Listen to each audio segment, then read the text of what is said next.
இந்த உலகத்துல நம்ம வாழும்போது ஆண்டவரை பின்பற்றுகிற, ஆண்டவரை அறிந்திருக்கிற நமக்கும் உபத்திரம் வருது, ஆண்டவரை அறியாதவங்களுக்கும் உபத்திரம் வருது. ஆண்டவரை நேசிக்கிற நம்முடைய வாழ்க்கையிலையும் நம்முடைய குடும்பத்திலையும் மரணம் வருது, ஆண்டவரை அறியாதவங்களுடைய வாழ்க்கையிலும் மரணம் வருது. ஆனா ஒரே வித்தியாசம் என்னன்னா, நம்ம சகல ஆறுதலின் தேவனை அறிந்திருக்கிறோம்.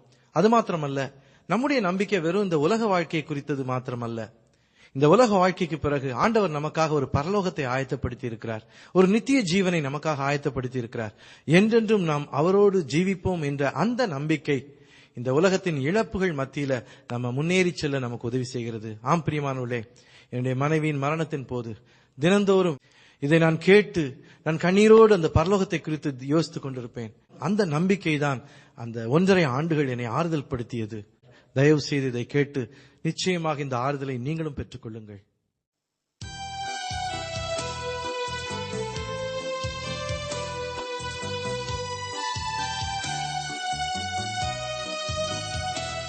பரலோகமே என் சொந்தமே என்று காண்பேனோ,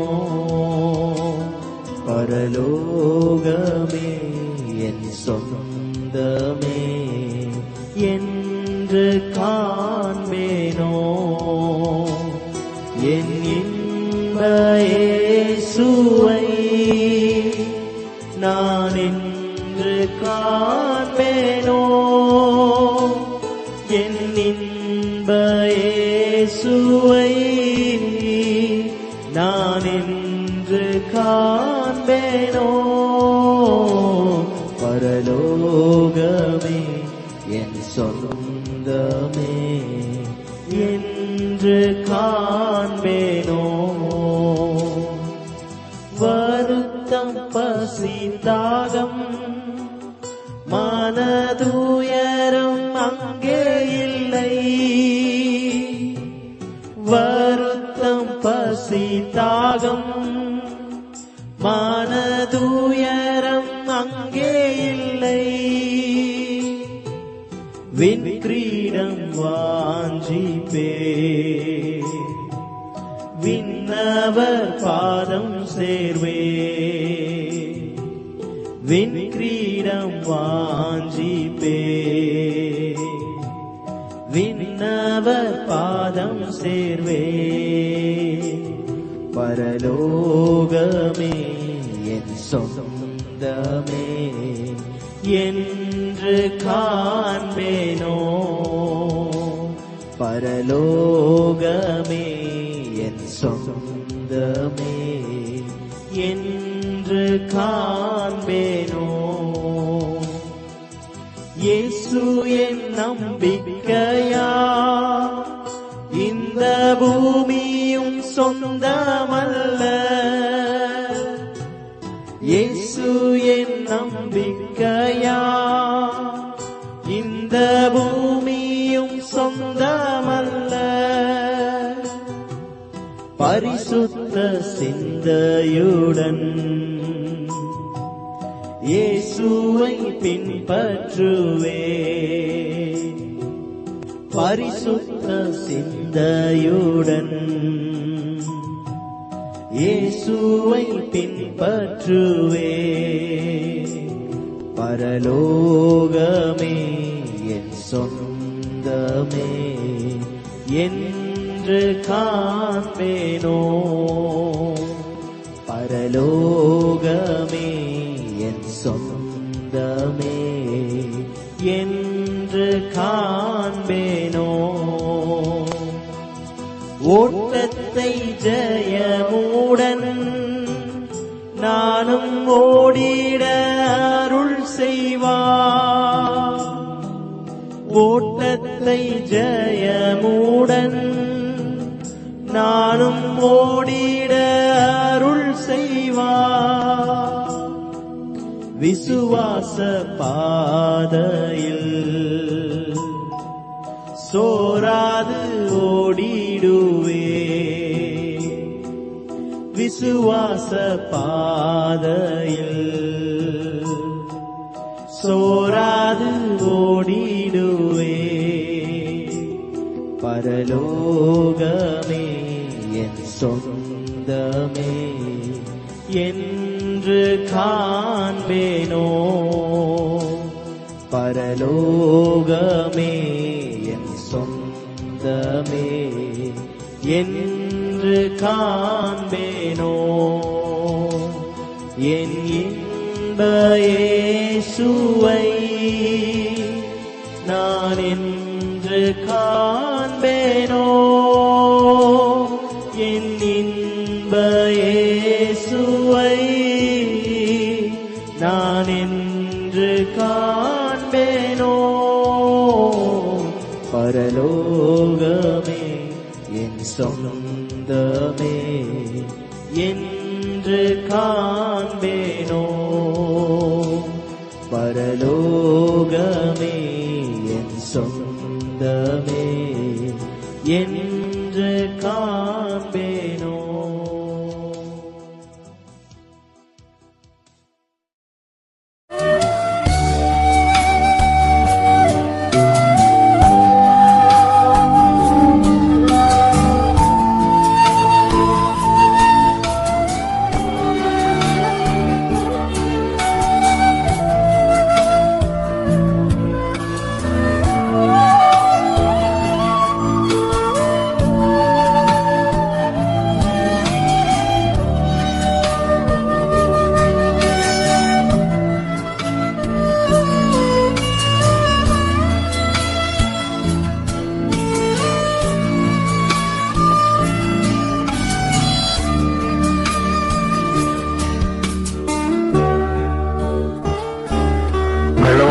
காத்திருக்கிற தேவனுடைய பிள்ளைகள் உலகத்திலே இருக்கிற நாள் வரைக்கும் கர்த்தருடைய கிருபையும் இருக்கவும் உங்களோடு கூட என்றென்றைக்கும் இருப்பதாக.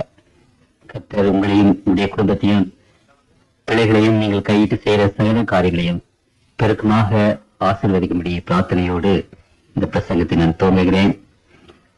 சரித்திரத்திலே நான் வாசிக்கும் போது முகலாயர்கள் அகமதியர்கள் ஆப்கானிஸ்தானத்திலே இருந்து இந்தியாவுக்கு படையெடுத்து வந்தார்கள். பாபர் என்ற ஒருவர் முதலாவதாக வந்தார். அப்பொழுது இந்தியாவில பெரிய அரசர்கள் வாழ்ந்தார்கள். அதுல விசேஷ விதமாக ரஜபுத்திரர்கள். அந்த அரசர்கள் மிகவும் வீரம் பொருந்தியவர்கள், பராக்கிரமசாலிகள். ஆகவே இந்தியாவில பெரிய படைகளோடு பராக்கிரமசாலிகளான அரசர்கள் அங்கு இருந்தார்கள். அந்த பாபர் வரும்போது ஒரு சிறிய சேனையோடு தான் வந்தார். வந்த போதிலும் இந்து அரசர்களுடைய பெரிய சேனைகளை தோற்கடித்து இந்த இந்தியாவிலே ஒரு அரசை ஸ்தாபித்தார் என்று சரித்திரத்தில் நீங்கள் வாசிக்கிறீர்கள். அப்படியே ஒரு சிறு சேனையை கொண்டு வந்து பெரிய சேனைகளை, அதுவும் வீர தீரம் உள்ள ரஜபுத்திர வீரர்களை எல்லாம் தோற்கடிக்க வேண்டும் என்றால் அது எப்படி முடிந்தது என்றால் அதுல ரெண்டு விசேஷமான காரியங்களை நாம் வாசிக்கிறோம். ஒன்று, அந்த அரசர்கள் அந்த சேனைகளுக்கு என்ன சொன்னார்கள் என்றால் ஒரு வாக்குறுதி கொடுத்தார்கள். என்ன என்றால், கொள்ளையடிக்கிற பணங்களிலே தங்களுக்கு கிடைக்கிற பணங்கள், ஏராளமான பணங்களை அவர்கள் எடுத்துக்கொண்டு போனார்கள் அல்லவா, அந்த பணங்களில எந்த விதமான வித்தியாசம் இன்றி அந்த கொள்ளையடிக்கப்பட்ட சொத்துக்களை எல்லோரும் சமமாக பகிர்ந்து கொள்வது என்று ஒரு வாக்கு கொடுத்தார்கள். ஆகவே இன்றைக்கு அநேக மகமதியர்கள் பெரிய செல்வந்தர்களாக இருப்பதற்கு காரணம் அது ஒன்று. அரசர்களுக்கு என்று அதிகம், சேனை தலைவர்களுக்கு என்று அதிகம், அப்படி அல்ல, எல்லோருக்கும் சமமாக அந்த கொள்ளையடித்த பொருள்களை பகிர்ந்து கொள்வது என்ற ஒரு வாக்குறுதி அங்கே இருந்தது. அடுத்தபடியாக பெரிதாக அந்த வீரர்களை உற்சாகமாக போரிடச் செய்தது என்னவென்றால், இந்த சண்டை ஒரு தர்ம யுத்தமாக அவர்களுக்கு போதிக்கப்பட்டது. இந்த சண்டையில யாராவது இறந்தார்களானால் அவர்கள் பரலோகத்துக்கு போவார்கள். வெற்றி பெற்றார்களானால் ஏராளமான சொத்து பணம் கிடைக்கும். அந்த பரலோகத்திலே அவர்களுக்கு எல்லா விதமான இன்பங்களும், எவ்வளவு நேரம் என்றாலும் குடித்துக் கொண்டே இருக்கலாம், எத்தனை பெண்களை வேண்டும் என்றாலும் அவர்கள் திருமணம் செய்து கொள்ளலாம் என்று இப்படிப்பட்ட ஒரு வாக்கு அவர்களுக்கு கொடுக்கப்பட்டிருந்தது. ஆகவே அந்த வீரர்கள் இறந்தாலும் ஒன்றுதான், இருந்தாலும் ஒன்றுதான் என்று அவர்கள் வீரமாக போரிட்டார்கள். முகமதிய மார்க்கத்திலே, இந்து மார்க்கத்திலே, ஏனைய மார்க்கங்களிலே பரலோகத்தை பற்றி ஓரளவு பேசத்தான் பேசப்படுகிறது. கைலாயம், மோட்சம், இப்படிப்பட்ட கருத்துக்கள் இந்து மார்க்கத்திலே பரவி கிடக்கின்றன. முகமதிய மார்க்கத்திலேயும் அவர்கள் பரலோகத்தை விசுவாசிக்கிறார்கள். தேவ தூதர்களை விசுவாசிக்கிறார்கள். புத்த மார்க்கத்திலே பரலோகம் என்பது என்ன, நிர்வாணா என்ற ஒரு நிலைமை என்று அவர்கள் சொல்லுகிறார்கள். மஸ்தான் என்று ஒரு பக்தியுள்ள ஒரு மனிதர் வாழ்ந்தார். அவர் அநேக பாட்டுகளை பாடினார். அவர் பாடும்போது பரலோகம் என்பது குணக்குடி என்ற ஒரு இடம், அதற்கு பெயர் குணக்குடி என்று அவர் அங்கே சூட்டினார்.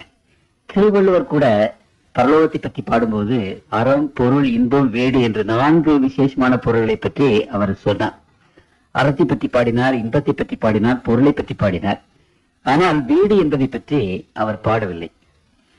அந்த வீடு என்பது அது விளக்கப்படவில்லை திருக்குறள்ல.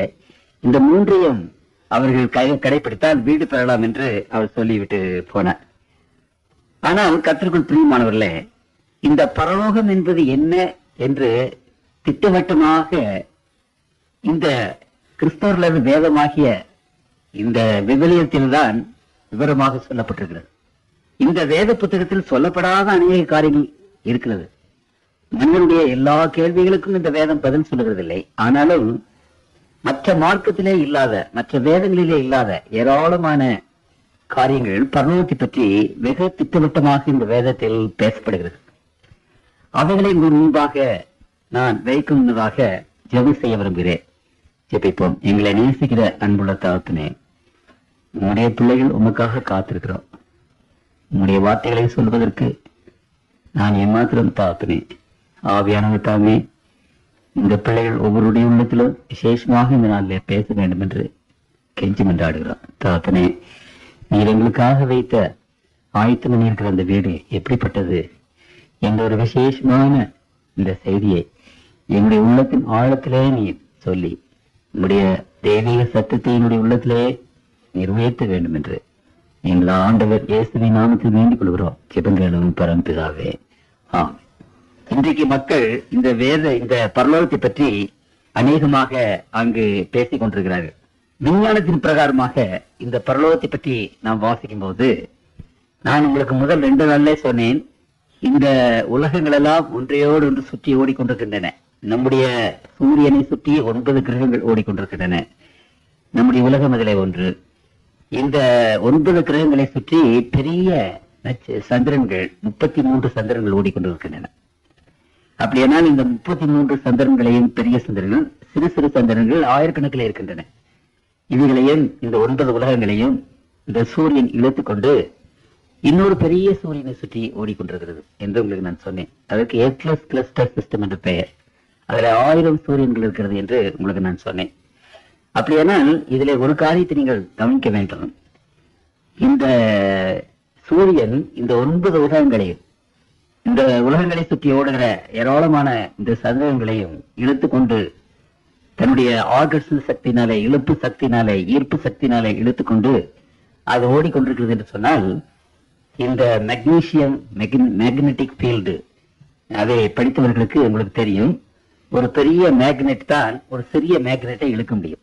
பெரிதான ஒரு மேக்னெட் சிறிதான ஒரு மேக்னெட்டை இழுக்க முடியும். ஆகவே நம்முடைய சூரியன் இந்த உலகத்தை விட 1,13,000 மடங்கு பெரிதாக இருக்கிறது என்று உங்களுக்கு நான் சொன்னேன். நம்முடைய உலகம் 1,30,000 உலகத்தை இந்த சூரியனை போட்டு அடக்கி விடலாம். நம்முடைய கிரகங்களிலே பெரிய கிரகமான ஜூபிட்டர் என்ற கிரகம் நம்முடைய உலகத்தை விட 1,312 மடங்கு பெரியது. அப்படியானால் அந்த சூரியன் ஒரு பெரிய கோளம். நமது 8,000 மைல் விட்டம், அது 8,60,000 மைல் விட்டம் அந்த சூரியன். ஆகவே அந்த பெரிய கோளம், அந்த பெரிய கோளத்தின் மத்தியில காந்த மண்டலம் இருக்கிறது, மேக்னெட்டிக் ஃபீல்ட் இருக்கிறது. அது எப்பவுமே வடக்கு தெற்காக இருக்கிறது. அப்படியான நம்முடைய உலகம், இந்த உலகத்தில் வடக்கு தெற்காக காந்த மண்டலம் இருக்கிறது, மேக்னெட்டிக் ஃபீல்ட் இருக்கிறது.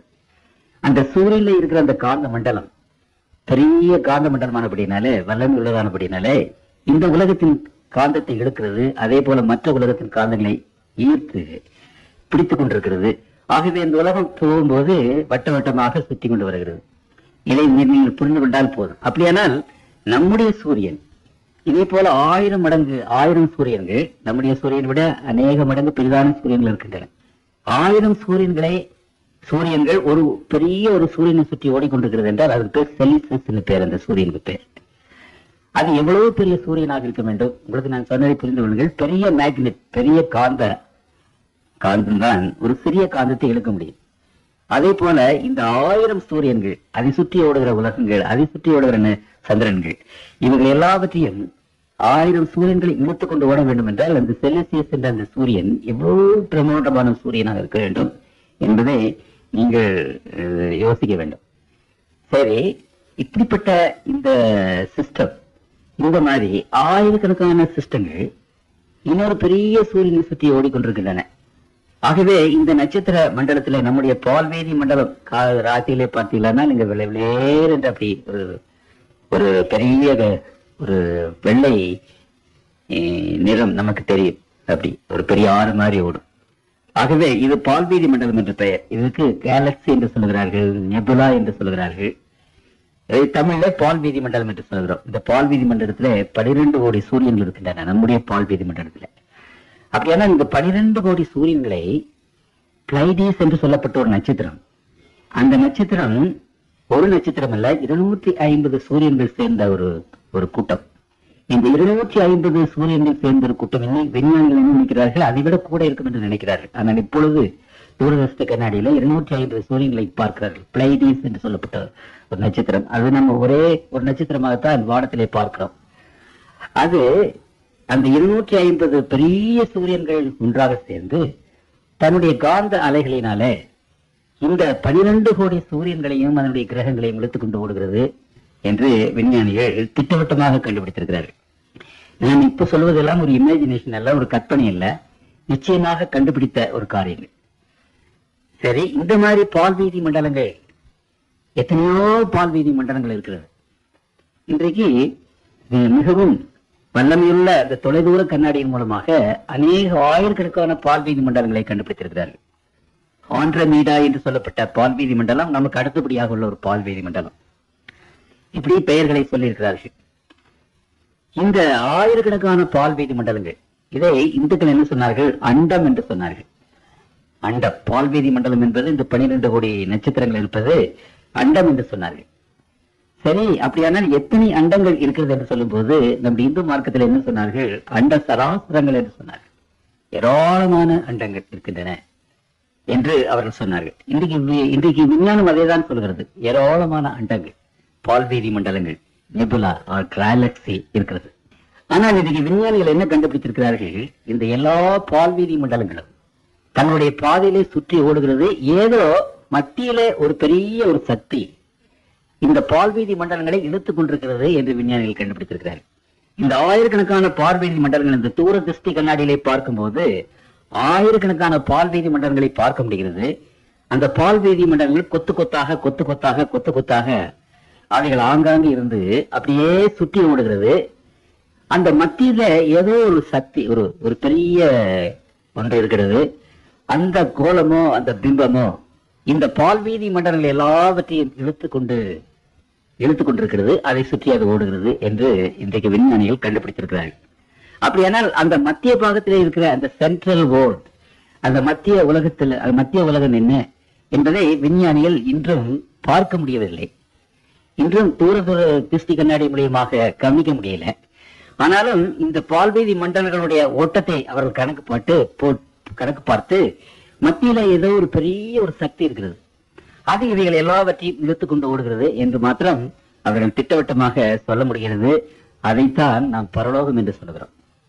அப்படியானால் இத்தனை பால்வீதி மண்டலங்களையும் இழுத்துக்கொண்டு ஓடுகிற ஒரு உலகம் எப்படிப்பட்ட ஒரு உலகம் என்பதை நீங்கள் கவனிக்க வேண்டும். அந்த உலகம் எவ்வளவு பெரிய பிம்பம், எவ்வளவு பெரிய கோலமாக இருக்க வேண்டும் என்பதையும் நீங்கள் கவனிக்க வேண்டும்.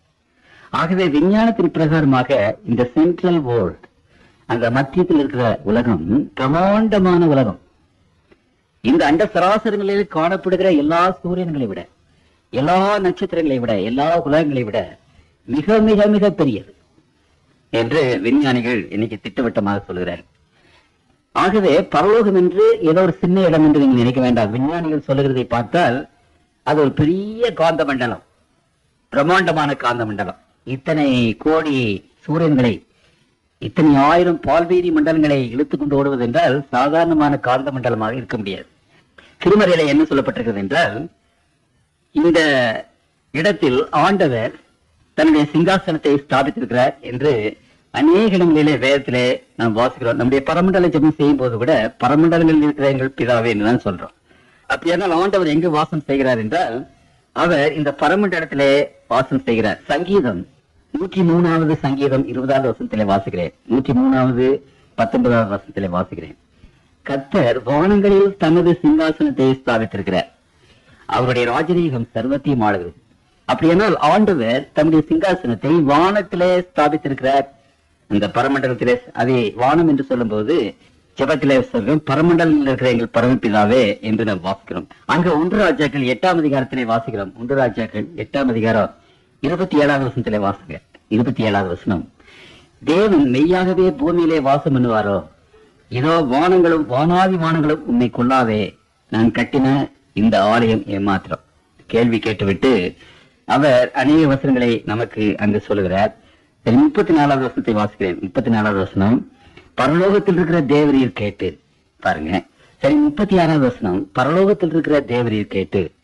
சரி, 39வது வசனத்திலே வாசிக்கிறோம், நம்முடைய வாசஸ்தலமாகிய பரலோகத்தில் இருக்கிற தேவரீர் கேட்டு. உங்களுக்கு புரியுதுங்களா? அப்படியானா நீங்க வேதத்தில் என்ன சொல்லப்பட்டிருக்கிறது?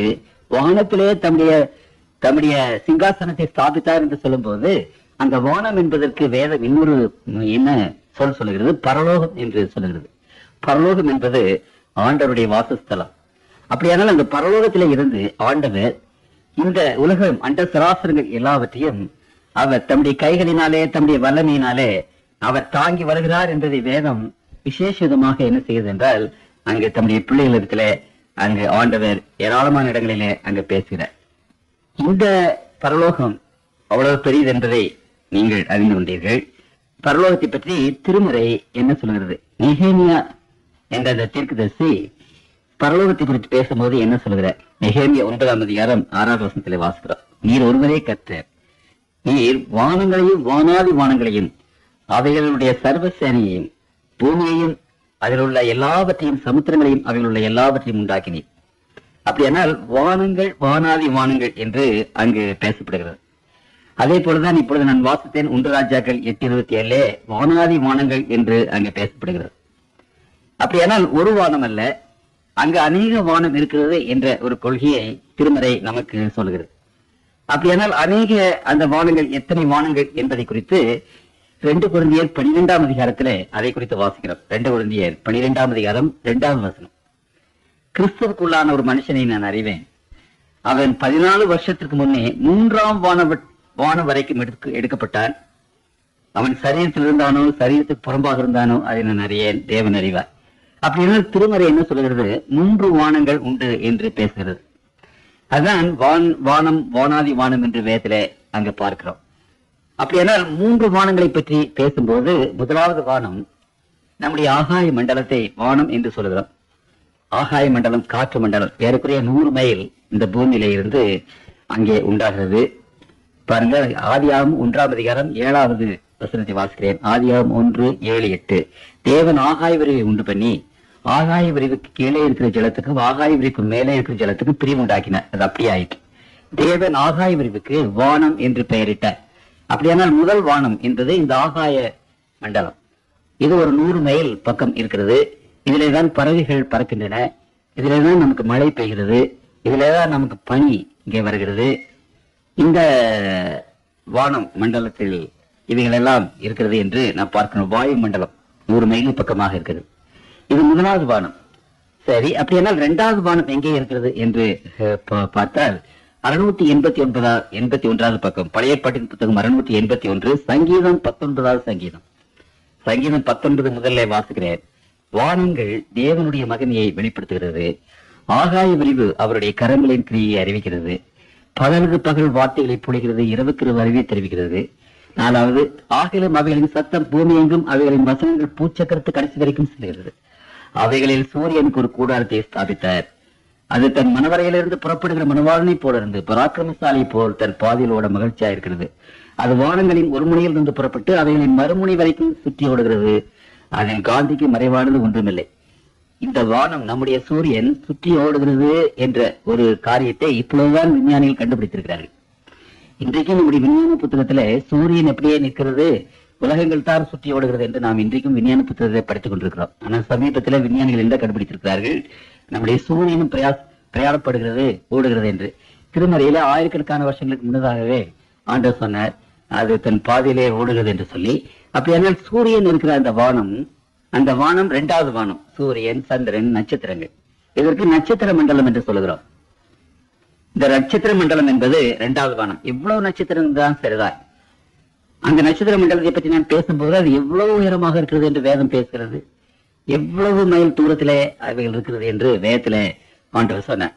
ஆகவே இந்த 2வது மண்டலம் நட்சத்திர மண்டலம் பயங்கரமாக விரிந்து நம்முடைய கற்பனைகளுக்கும் எட்டாத ஏராளமான தூரத்திலே இந்த நட்சத்திர மண்டலம் விரிந்து கிடக்கிறது. அப்படியானால் இந்த நட்சத்திர மண்டலத்திற்கு அடுத்தபடியாக இருக்கிறது பரமண்டலம் என்று இங்கு திருமறை அங்கே நமக்கு சொல்லுகிறது. அந்த பரமண்டலத்திலே ஆண்டவர் வாசமாயிருக்கிறார். அவருக்கு பணிவிடை செய்கிற தூதர்கள் எல்லோரும் அந்த பரமண்டலத்திலே வாசமாயிருக்கிறார்கள். அந்த தூதர்கள் எவ்வளவு தூதர்கள் என்று திருமறை அநேக இடங்களிலே பேசுகிறது. ஒரு வசனத்தை மாத்திரம் நான் வாசிக்க விரும்புகிறேன். வெளியாகமம் 5ஆம் அதிகாரம் 11வது வசனத்திலே நான் வாசிக்கிறேன். பின்னும் நான் பார்த்தபோது சிங்காசனத்தையும் ஜீவன்களையும் மூப்பர்களையும் சூழ்ந்திருக்கிற அநேக தூதருடைய சத்தத்தை கேட்டேன். அவருடைய இலக்கம் 10,000 10,000 இருந்தது. இந்த அண்டசராசரங்கள் ஓடுகிற உலகத்தை பற்றி ஆண்டவர் பேசும்போது அது கடற்கரை மணலை போல் இருக்கிறது என்று சொன்னார். அந்த ஒவ்வொரு உலகத்தையும் தாங்கி ஆண்டு நடத்துகிற தேவதூதர்கள், அநேக தேவதூதர்கள் அதை நடத்துகிறார்கள். அப்படியான அந்த தேவதூதருடைய தொகை எவ்வளவு? இந்த உலகங்கள் அண்ட சராசரங்களை பார்க்கிலும் 10 மடங்கு 20 மடங்கு அதிகமான தேவதூதர்கள். அவ்வளவு தேவதூதர்களும் எங்கே இருக்கிறார்கள்? பரலோகத்திலே வாசம் பண்ணுகிறார்கள். உங்களுக்கு நான் சொல்ல புரியல, பரலோகம் எவ்வளவு பெரியது என்று நான் சொன்னேன் அல்லவா? அவ்வளவு பெரிய உலகத்துக்கு ஆண்டவர் சில காரியங்கள் சொல்வார். ஏன் அவ்வளவு பெரிதாக இருக்க வேண்டும்? இந்த கோடான கோடி தேவதூதர்கள் எத்தனை கோடி என்று நமக்கு தெரியாது. அவங்க வேலை அது ஒரு 50,000 கோடியா அல்லது 1,00,000 கோடியா அல்லது கோடியா திரளான தேவதூதர்கள். அவ்வளவு தேவதூதர்களும் அந்த பரலோகத்தில்தான் வாசம் பண்ணுகிறார்கள். சுவாமி விவேகானந்தர் ஒரு கதை சொன்னார். இது விஞ்ஞான பூர்வமாக நான் சொன்னேன், வேதத்திலிருந்து சொன்னேன். என்றாலும் இந்த கதையை நான் உங்களுக்கு சொல்ல நான் விரும்புகிறேன். ஒரு கோழி முட்டை அடைக்காத்தது. இந்த முட்டை அடை காப்பதற்கு 21 நாள் ஆகும் அந்த குஞ்சுகள் வெளியே வருவதற்கு. அப்பொழுது இந்த கோழி ஒரு படித்த கோழி, எங்கே படித்தது என்று கேட்காதீர்கள், ஒரு எஜுகேட்டட். அதனால என்ன செய்தது என்றால் அந்த கூட்டுக்குள்ள அந்த குஞ்சுகள் வெளியே வரும்போது கொத்து 21வது நாள் வெளியே வருமானால் 20 நாள்ல அல்லது 19 நாள்ல அந்த முட்டை ஓட்டை கொத்திருக்கும். அந்த முட்டை ஓட்டத்துல ஒரு தூர் விழுந்திருக்கும். அப்புறம் 21வது நாள்ல அந்த முட்டையை பிரித்து கொண்டு அது வெளியே வரும். அப்பொழுது இந்த கோழிக்கு தெரியும் 19-20 நாள்ல கோழி குஞ்சுகள் உண்டாவதற்கு 7 நாட்களில அதனுடைய அவயவங்கள் எல்லாம் உண்டாகி விடுகிறது. இந்த கோழி 7 நாட்களில அந்த கோழியினுடைய உருவம் உண்டாகி விடுகிறது. அந்த கோழி என்ன செய்கிறது என்றால், அப்போ உண்டான பிற்பாடு இந்த கோழி குஞ்சுகளுக்கு கதைகள் சொல்ல ஆரம்பித்தது. அந்த குஞ்சுகளும் கதைகளை கேட்டுக்கொண்டு வளர்ந்தது என்று இது ஒரு கதை. சரி, அப்ப 20வது நாளிலே அது வெளியே வருவதற்கு ஒரு நாளைக்கு முன்னாடி இந்த கோழி என்ன நினைத்தது என்றால், இப்ப கதை சொல்ல வேண்டாம், இந்த உலகத்தை பற்றி நாம் பேசுவோம் என்று சொல்லி இந்த உலகத்தில சந்திரன், சூரியன், மரங்கள், செடிகள், மனிதர்கள் இவர்களை பற்றி சொல்லிச்சு. அந்த குஞ்சுகள் சொல்லிச்சு, அம்மா இத்தனை நாளா சொன்ன கதையை பார்க்கலாம், இன்றைக்கு சொல்லுகிற கதை ரொம்ப அழகா இருக்குதுன்னு சொல்லிச்சு, ரொம்ப நன்றாக இருக்கிறது. அப்ப இந்த தாய்க்கோள் சொல்லிட்டு, இத்தனை நாளா கதை சொன்னது உண்மைதான், ஆனால் இன்றைக்கு சொல்றது கதை இல்லை, உண்மையாகவே இந்த உலகத்தில் இருக்கிற காரியங்களை தான் நான் சொல்றேன் என்று சொல்லிட்டு அந்த குஞ்சுகளுக்கு நம்பிக்கை கிடையாது. இல்ல இந்த கதை ரொம்ப அழகா இருக்கு, நல்லா இருக்கு. அப்ப இந்த கோழிக்கு, இந்த குஞ்சுகளுக்கு இது கதை இல்லை, இது உண்மையான காரியங்கள் என்று எப்படி விளக்குவது என்று அந்த கோழிக்கு தெரியல. அவ்வளவு படிக்கல, அது ரொம்ப படிக்கல. அதனால அந்த கோழி என்ன செய்தது என்றால் யோசி பார்த்தது. கடைசியில அதற்கு ஒரு எண்ணம் உண்டாயிற்று. அப்பொழுது அந்த குஞ்சு இடத்துல சொல்லிச்சு, சரி நாளைக்கு நீங்க வர போறீங்க வெளியில, ஆனா அது உங்களுக்கு தெரியாது, எனக்கு தெரியும். இப்ப நீங்க இந்த உலகத்தை பற்றி நாம் சொல்லும் போது நீங்க நம்ப மாட்டேன்றீங்க. சரி, நான் ஒரு கேள்வி கேட்கிறேன், நீங்க உங்களுடைய உடம்பை தடவி பாருங்க, உங்களுக்கு என்னென்ன அவயவங்கள் இருக்குதுன்னு சொல்லுங்கன்னு சொல்லிச்சு. உடனே 2-3 குஞ்சுகள் என்ன சொல்லிச்சு, 2 சிறு கால்கள் எங்களுக்கு இருக்குதுன்னு சொல்லிச்சு. அப்ப இந்த அம்மா என்ன சொல்லிச்சு, அந்த கோழி, கால்கள் உங்களுக்கு இருக்குது, நல்லா தடவி பாருங்க, தொட்டு பாருங்க. ஆமா இருக்குது. இந்த கால்களை வச்சுட்டு நீங்க என்ன செய்ய போறீங்க? இந்த கூட்டுக்குள்ள, அந்த முட்டை ஓட்டுக்குள்ள கால்கள் உங்களுக்கு என்னத்துக்கு? அந்த கால்களை வைத்து அந்த முட்டை ஓட்டுகளை நீங்க என்ன செய்ய போறீங்க? அப்படியானால் அந்த முட்டை ஓட்டுல இருந்து வெளியில வந்து நடமாட போகிறீர்கள், ஓடி ஆடி திரிய போகிறீர்கள். அதுக்குதான் அந்த காலை வச்சிருக்கிறார் கடவுள். அந்த முட்டை ஓட்டுக்குள்ள உங்களுக்கு கால் வேணும்னு அவசியமே இல்லையே. சரி, அப்படியானால் வேற என்ன இருக்கிறது என்று கேட்டால் ரெக்கை இருக்கிறது என்று சொன்னது. அப்படியானால் இந்த அந்த கோழி கேட்டது ரெக்கை உங்களுக்கு முட்டை ஓட்டுக்குள்ளாக எதுக்கு? அந்த முட்டை ஓட்டுக்குள்ள நீங்கள் பறக்க முடியுமா? பறக்க முடியாது. இப்ப நீங்க எதுக்காக ரெக்கை உங்களுக்கு கொடுக்கப்பட்டிருக்கிறது? நீங்கள் வெளியே வந்து ஒரு பெரிய வெளியில பறந்து திரிய போகிறீர்கள். அதுக்குதான் அந்த ரெக்கை கொடுக்கப்பட்டிருக்கிறார். சரி, வேற என்ன கொடுக்கப்பட்டிருக்கிறது? கண்கள் கொடுக்கப்பட்டிருக்கிறது. கண்கள் என்னத்திற்கு உங்களுக்கு? இந்த கோழி இப்படியாக ஒவ்வொரு அவயவங்களை பற்றி சொல்லி அவைகள் அந்த கூட்டுக்குள்ள தேவையில்லை, அந்த ஓட்டுக்குள்ள தேவையில்லை, முட்டை ஓட்டுக்குள்ள தேவையில்லை. அவைகள் பின் எதற்காக கொடுக்கப்பட்டிருக்கிறது? ஒரு பரந்த உலகத்துக்கு அவைகள் வந்து இந்த கைகளையும் கால்களையும் இறக்கைகளையும் மற்றவைகளை உபயோகித்து வாழ வேண்டும் என்பதற்காகத்தான் ஆண்டவர் அவைகளை கொடுத்திருக்கிறார். அதனால நீங்க ஒரு பெரிய உலகத்துக்கு வர போறீங்க. அந்த உலகத்தை பற்றி தான் நான் உங்களுக்கு சொன்னேன் என்று சொல்லிட்டு அப்பதான் அந்த குஞ்சுகள் நம்ப ஆரம்பித்தன. உடனே அது முட்டையோடு வெடித்து வெளியே வந்து பார்க்கும்போது அம்மா சொன்னது உண்மைதான் என்று நம்பினேன். கர்த்தருக்கு பிரியமானவர்களே, இது ஒரு சைக்காலஜி கதை, ஒரு மனோ தத்துவ கதை. இன்றைக்கு பரலோகம் இருக்கிறது இல்லை என்று அநேகம் நினைக்கிறார்கள். ஒன்று நான் கேட்கிறேன், எப்பொழுது சந்தோஷமாகவே இருக்க வேண்டும் என்ற ஒரு எண்ணம் மனிதருக்குள்ளாக இருக்கிறது. மனிதனுடைய உள்ளத்துல அது எப்படியோ அது நிலைநாட்டி காய் காய்த்து பூ பூத்து மரமாக இருக்கிறது. மக்கள் சந்தோஷமாக இன்னைக்கு இருக்கணும்னு நினைக்கிறாங்க. அப்படி ஒரு நினைவு இருக்குது மனிதனுடைய உள்ளத்துல, எல்லாரிடத்திலயும். அப்படி இந்த உலகத்திலே கஷ்டங்களும் துன்பங்களும் இருக்கிறதே, சந்தோஷம் எங்கிருந்து வரும்? சந்தோஷம் என்பது என்ன? அது எங்க வீட்டு பக்கம் வந்ததுண்டா என்று கேட்கிற நிலைமையில இன்றைக்கு உலகத்தில் சந்தோஷம் எப்படி இருக்கும்? ஆனாலும் துன்பங்களும் துயரங்களும் இன்னல்களும் நிறைந்த இந்த உலகத்துல துன்பங்களையும் துயரங்களையும் அனுபவிக்கிற பிள்ளைகள், காண்கிற பிள்ளைகள் என்றைக்கும் சந்தோஷமாக இருக்க வேண்டும் என்ற ஒரு எண்ணம் உடையவர்களாக இருக்கிறார்கள். அது என்ன பைத்தியகாரத்தனமான ஒரு எண்ணம் இல்லையா? சாவை பார்க்கிறோம், சாவு வீட்டுக்கு போகிறோம், அழுகிறோம், இவைகளெல்லாவற்றையும் நாம் அனுபவித்து விட்டு கண்ணீர் விட்டு கதறி விட்டு என்றைக்கும் வாழ வேண்டும் என்ற ஒரு எண்ணத்தை ஆண்டவர் நம்முடைய உள்ளத்தில் வைத்திருக்கிறார். அது நம்முடைய உள்ளத்தின் ஆழத்துல மூன்று கட்டப்பட்டிருக்கிறது. ஏன்? இது ஒரு பைத்தியகாரத்தனமான ஒரு யோசனை. என்றைக்கும் வாழ வேண்டும், என்றைக்கும் சந்தோஷமா இருக்கணும், இவ்வளவோ வியாதிப்படுகிறோம் ஆனாலும் வியாதி இல்லாமல் இருக்கணும், நன்றாக சாப்பிடணும், இப்படி எல்லாம் ஒரு எண்ணங்கள் நம்முடைய உள்ளத்தில், இந்த உலகத்தில் நடக்கக்கூடாத காரியங்கள், நினைத்து கூட பார்க்க முடியாத காரியங்கள், இப்படிப்பட்ட எண்ணங்கள். என்றைக்கு சந்தோஷமாக இருக்க வேண்டும், சமாதானமாக இருக்க வேண்டும், சாகக்கூடாது, எங்கென்றைக்கு நம்ம வாழணும், சமாதானத்தோடு இருக்கணும், இப்படி எல்லாம் எண்ணங்கள் நம்முடைய உள்ளத்தில் இருக்கிறதே. இது என்ன என்றால், இறைவன் நம்முடைய உள்ளத்தில் இப்படிப்பட்ட எண்ணங்களை அங்கே நிலைநாட்டி வைத்திருக்கிறார், ஆழமாக பதிந்து வைத்திருக்கிறார். ஒவ்வொரு மனித உள்ளத்திலும் இந்த எண்ணங்கள் இருக்கின்றன. காரணம் என்ன? அப்படிப்பட்ட ஒரு உலகம் இருக்கிறது, என்றைக்கும் சாகாமல் வாழும்படியான ஒரு உலகம், துன்பமில்லாத, துயரமில்லாத, கண்ணீர் இல்லாத, கலக்கமில்லாத, சஞ்சலம் இல்லாத ஒரு உலகம், சமாதானத்தோடு என்றைக்கும் வாழ வேண்டிய ஒரு உலகம், சிரித்துக் கொண்டு என்றைக்கும் வாழ வேண்டிய ஒரு உலகம். கர்த்தருக்குள் பிரியமானவர்களே, ஒரு உலகம் இருக்கிறது. ஒருவேளை இன்னும் சொல்ல போனால் அப்படிப்பட்ட உலகத்தை ஆண்டவர் தம்முடைய பிள்ளைகளை கொடுத்த நம்முடைய முற்பிதாக்கள் அனுபவித்தார். பாவம் செய்ததுனால அதை இழந்து விட்டார்கள். அதனால அப்படிப்பட்ட எண்ணங்களை, அந்த பரலோகத்தின் எண்ணங்களை கர்த்தர் தம்முடைய பிள்ளைகளுடைய உள்ளத்தில் வைத்திருக்கிறார். ஏனென்றால் அப்படிப்பட்ட ஒரு இடம் உண்டு. அந்த கோழி குஞ்சுகள் வெளியே வந்து பார்த்த போது நம்பினதே, அதே போலவே அப்படிப்பட்ட இடம் உண்டு என்று நீங்கள் நம்ப போகிறீர்கள். சீக்கிரமாக ஆண்டவர் வரப்போகிறார், இப்படிப்பட்ட ஒரு உலகத்திற்கு நம்மை கூட்டிக் கொண்டு போகிறார் என்று நான் விசேஷமாக நான் நம்புவோம். வேதத்தை விசுவாசிக்காதவர்கள், ஒருவேளை விஞ்ஞானத்தை விசுவாசிக்காதவர்கள் இந்த கதையை நிச்சயமாக விசுவாசிப்பார்கள் என்று நான் நம்புகிறேன். அப்படியானால் கர்த்தருக்குள் பிரியமானவர்களே, இந்த உலகம் பரலோகம் என்பதை குறித்து விஞ்ஞானம் திட்டவட்டமாக பேசுகிறது. வேதம் அதைவிட அதிக திட்டவட்டமாக வேதம் முழுவதும் அநேக இடங்களிலே அங்கு பேசுகிறது. ஒரு சிறிய குறிப்பு ஒன்று வேதத்தில் இருக்கிறது. அது நான் வாசித்த போது ஆச்சரியப்பட்டேன். 48 சங்கீதம் 2வது வசனத்துல, 48 சங்கீதம் 2வது வசனத்துல ஆண்டவர் சொல்கிறார், வடதிசையில் உள்ள சீயோன் பர்வதமும் வடிவமான ஸ்தலமும் சர்வ பூமியின் மகிழ்ச்சியா இருக்கிறது, அதுவே மகாராஜாவின் நகரம். இந்த மகாராஜாவின் நகரம் பரவமண்டலம் வடபுறத்திலே இருக்கிறது. இந்த அண்ட சராசரங்களின் வடக்கு பகுதியிலே இருக்கிறது. அதை விஞ்ஞானத்தின் மூலமாக அதை கண்டுபிடித்திருக்கிறார்கள். யோபுவின் புத்தகம் 22வது அதிகாரம், யோபுவினுடைய புத்தகம் 22வது அதிகாரத்தில் 14வது வசனத்திலே வாசிக்கிறேன். 14வது வசனம், அவர் பாராதபடிக்கு மேகங்கள் அவருக்கு மறைவாய் இருக்கிறது. பரமண்டலங்களின் சக்கரத்திலே அவர் உலாவுகிறார் என்று சொல்கிறேன். அப்படியானால் பரமண்டலம் என்பது வட்ட வடிவமான ஒரு உலகம் என்று திருமறை அங்கே சொல்லுகிறது. நம்முடைய உலகத்தை போல வட்ட வடிவமான பரமண்டலத்தின் சக்கரங்களிலே உலாவுகிறீர் என்று ஆண்டவர் என்று சொல்லியிருக்கிறார்.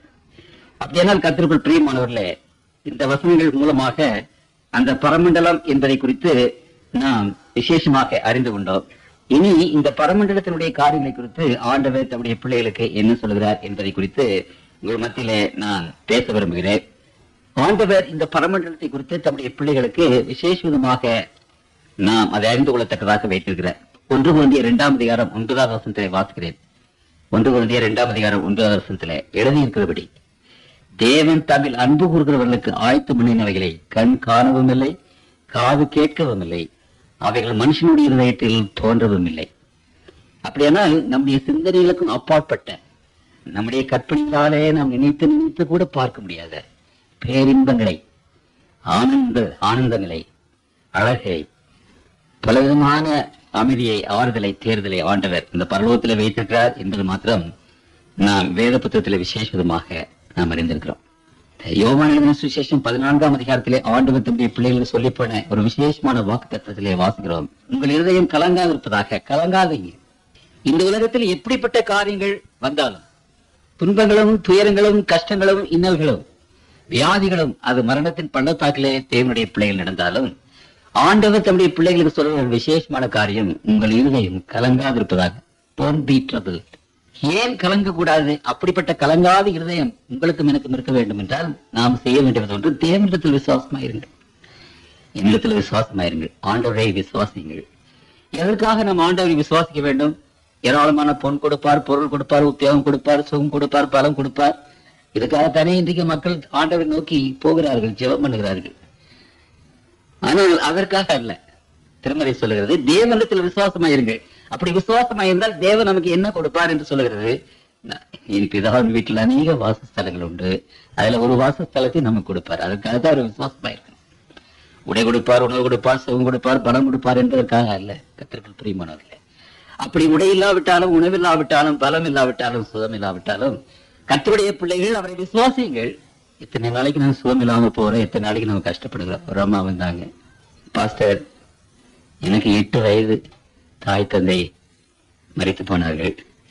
இன்றைக்கு 49 வயது ஆகிறது. எனக்கு 40 வருஷம். இந்த 40 வருஷமாக நான் படுகிற பாடுகள், கஷ்டங்கள், துன்பங்கள் இந்த உலகத்தில் யாரும் பட்டிருக்க மாட்டாங்க. பாஸ்டர் என்ன பாருங்க, நான் எப்படி இருக்கிறேன். கண்ணீர் விட்டு அழுதார்கள். 50 வருஷம், 60 வருஷம், 90 வருஷம் தேவனுடைய பிள்ளைகள் துன்பப்பட்டுக் கொண்டே இருக்கிறார்கள். கேள்வி என்ன? எதற்காக நான் இப்படி துன்பப்பட வேண்டும்? ஆண்டவரை விசுவாசிக்கிற பிள்ளையாக நான் எதற்காக துன்பப்பட வேண்டும்? ஏன் துன்பப்பட வேண்டும்?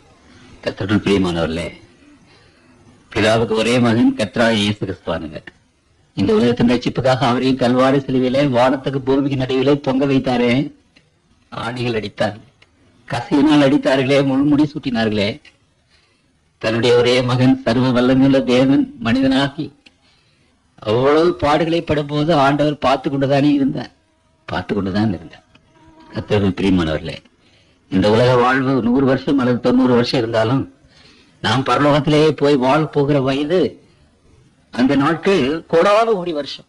இட்டர்னிட்டி அண்ட் இட்டர்னிட்டி, நித்திய நித்தியமாகத்துக்கு வரும். அப்படி தேவனுடைய சன்னிதானத்திலே மகிழ்ச்சியோடு, சந்தோஷத்தோடு, சமாதானத்தோடு நித்திய நித்தியமாக இருக்க போகிறோமே. அந்த நாட்களோடு, அந்த வருஷங்களோடு இன்றைக்கு இருக்கிற 90 வருஷம், 40 வருஷம், 50 வருஷம் ஒப்பிட்டுப்பட்ட ஒரு செகண்ட் கூட, இந்த ஒரு செகண்ட் வாழ்வுக்காக நம்ம இவ்வளவு கஷ்டப்படுறோமே. அந்த ஒரு வினாடி கழிச்சு அப்புறம் என்றென்றைக்கே நாம சந்தோஷமா தான் இருக்க போறோம் கர்த்தருடைய பருவத்திலே, கர்த்தருடைய வாசஸ்தலத்திலே. ஆகவே விசுவாசமாயிருங்கள். எதுக்கு? என் பிதாவின் வீட்டிலே அநேக வாசஸ்தலம் உண்டு. அப்படி ஏதாவது இருந்தாலும் உங்களுக்கு நான் சொல்லியிருப்பேன். ஒரு ஸ்தலத்தை உங்களுக்காக ஆயத்தம் பண்ண போகிறேன். நான் போய் உங்களுக்காக ஸ்தலத்தை ஆயத்தம் பண்ண பிற்பாடு நான் இருக்கிற இடத்தில் நீங்களும் இருக்கும்படி நான் மறுபடியும் வந்து உங்களை என்னிடத்தில் சேர்த்துக் கொள்வதே, என்னுடைய வீட்டுக்கு கொண்டு போய் அங்கே உங்களை வைப்பேன். அப்படின்னா பரலோகம் என்பது ஏதோ ஒரு கற்பனை அல்ல, ஒரு கதை அல்ல, ஏதோ ஆவிகள் அப்படியே மேகங்கள்ல உலாவி கொண்டிருப்பதல்ல. It is real home. அது நிச்சயமான ஒரு உலகம். இந்த உலகம் எப்படி, இந்த மண் எப்படி இருக்கிறதோ, இதை நாம் பார்க்கிறோமோ, இது நிச்சயமாக இருக்கிறதோ, இப்பொழுது. அதே போலவே பரலோகம் என்பது அது கட்டிடங்கள், அது மாளிகைகள். ஆண்டவர் சொல்லுகிறார் உங்களுக்கு ஒரு ஸ்தலத்தை, அது ஆங்கிலத்துல மேன்ஷன்ஸ் என்று போடப்பட்டிருக்கிறது. மேன்ஷன் என்ன? ஒரு பெரிய பங்களா, ஒரு பெரிய அரண்மனை. மலையாளத்திலே போடப்பட்டிருக்கிறது ஒரு கொட்டாரத்தை உங்களுக்காக ஆயத்து பண்ண போகிறேன். கொட்டாரம் என்றால் ஒரு பெரிய அரண்மனை. கர்த்தருக்குள் பிரியமானவர்களே, இதை குறித்து நான் பின்னால் உங்களுக்கு சொல்ல போகிறேன். ஆகவே இப்படிப்பட்ட இந்த பரலோகம் என்பது ஒரு உண்மையான இடம். It is a real place for real people. We are going to live really. ஏதோ கற்பனை அல்ல. ஆண்டவருடைய காரியங்களை பற்றி திருமறை விசேஷமாக நம்முடைய பிள்ளையிடத்துல என்ன சொல்கிறது என்பதை நீங்கள் நிச்சயமாக அறிந்து கொள்ள வேண்டும். ஆண்டவருடைய காரியங்கள் எப்படி இருக்கிறது என்று திருமறை நமக்கு விசேஷமாக அங்கு சொல்லுகிறது. 2 பேதுரு 1:16 வாசிக்கிறேன். 2 பேதுரு 1:16. நாங்கள் தந்திரமான கட்டுக்கதைகளை பின்பற்றுவதாக அல்ல, அவருடைய மகத்துவத்தை கண்ணார கண்டவர்களாகவே நம்முடைய கர்த்தராகிய இயேசு கிறிஸ்துவின் வல்லமையையும் வருகையும் உங்களுக்கு அறிவித்தோம். தந்திரமான கட்டுக்கதை அல்ல, கற்பனைகள் அல்ல, இது நிச்சயமான காரியங்கள். அப்படியானால் பரலோகம் என்பது நிச்சயமான ஒரு இடம், ஒரு உலகம். அந்த உலகத்தில் நீங்களும் நானும் வாசம் பண்ண போகிறது அது ஒரு நிச்சயமான ஒரு இடம், ஒரு பங்களா, ஒரு அரண்மனை. நாம் அங்கே போகும்போது நிச்சயமாக real people, we are going to be real and we are going to live with real people. உண்மையான மக்களோடு கூட நாம் வாசம் பண்ண போகிறோம். அப்படியானால் பரலோகம் என்பது கற்பனை அல்ல, அது ஒரு கதை அல்ல, அது ஒரு காவியம் அல்ல, அது ஒரு கற்பனை இல்லை. இந்த பரலோகத்திலே கர்த்தருக்குள் பிரியமானவர்களே, நமக்கு நம்ம சொல்ற விசேஷமா பரலோகத்துக்கு போக போறோம். இப்ப நான் சொன்னேன் என்றால் கவனிங்க, இந்த பரலோகம் என்பது ஒரு சிறிய உலகம் இல்லை, அது ஒரு பிரம்மாண்டமான உலகம். நம்முடைய எண்ணத்தினால் கூட அதை அளந்து விட முடியாது, அவ்வளவு பெரிய உலகம். சரி, அந்த பரமண்டலத்துல பரலோகத்துக்கு போறேன்னு சொல்றீங்களே, பரலோகத்துக்கு எங்க போறீங்க? இப்ப இந்தியாவுக்கு போறேன்னு சொன்னா இந்தியாவில எங்க போறீங்கன்னு அடுத்த கேள்வி. தமிழ்நாட்டுக்கு போறேன், சரி தமிழ்நாட்டுக்கு எங்க? மெட்ராஸுக்கு போறேன், சரி மெட்ராஸ்ல எங்க? தாம்பரத்துக்கு போறேன், தாம்பரத்துல எங்க? அதே மாதிரி பரலோகத்துக்கு போகிறேன் என்று சொல்லுகிறீர்களே, பரலோகத்துல எங்க? அது ஒரு சின்ன இடம் இல்ல. பரலோகத்திலே நாம் எங்க போக போறோம்? பரலோகத்திலே நம்முடைய ஸ்தலம் எது? நம்முடைய இடம் எது? வெளிப்படுத்தும் விசேஷம் அந்த இடத்தை பற்றி தான் ஆண்டவர் விசேஷமாக பேசுகிறேன். வெளிப்படுத்தும் விசேஷம் 21 10வது வசனத்துல இருந்து 10 உயரமான ஒரு பர்வதத்தில் என்னை ஆவியில் கொண்டு போய் தேவனுடைய மகிமையை அடைந்த எருசலேமாகிய பரிசுத்த நகரம் பரலோகத்தை விட்டு தேவனிடத்திலிருந்து இறங்கி வருவதை எனக்கு காண்பித்தார். அப்படியானால் அந்த பரமண்டலத்துல நீங்களும் நானும் போகிற இடம் என்னவென்றால் புதிய எருசலேம் பட்டணம். ஏதோ பரலோகத்துக்கு போறோம்னு சொன்னா அது நமக்கு முதல்ல விளங்கல. ஏதோ பரலோகம் ஒரு சின்ன இடம் யோசித்தோம். ஆனால் இப்பொழுது பார்த்தால் அது பிரம்மாண்டமான உலகம். அந்த உலகத்தில் நம்முடைய இடம் இது. வேர் வி ஆர் கோயிங்னா நியூ ஜெருசலம் என்ற ஒரு பட்டணத்தை ஆண்டவர் நமக்காக கட்டி வைத்திருக்கிறார். பாருங்க, அந்த பட்டணத்தை பற்றி வேதத்துல 10வது வசனத்துல இருந்து 27வது வசனம் வரைக்கும் 18 வசனங்கள்ல அந்த நியூ ஜெருசலேமை பற்றி ஆண்டவர் சொல்கிறார். உங்களுடைய ஸ்தலம் என்னுடைய ஸ்தலம், நான் ஒரு ஸ்தலத்தை ஆயத்தம் பண்ண போகிறேன் என்று ஆண்டவர் சொன்னாரே, அந்த ஸ்தலம் எப்படிப்பட்ட ஸ்தலம் என்பதை குறித்து விசேஷமாக நாம் பார்ப்போம்.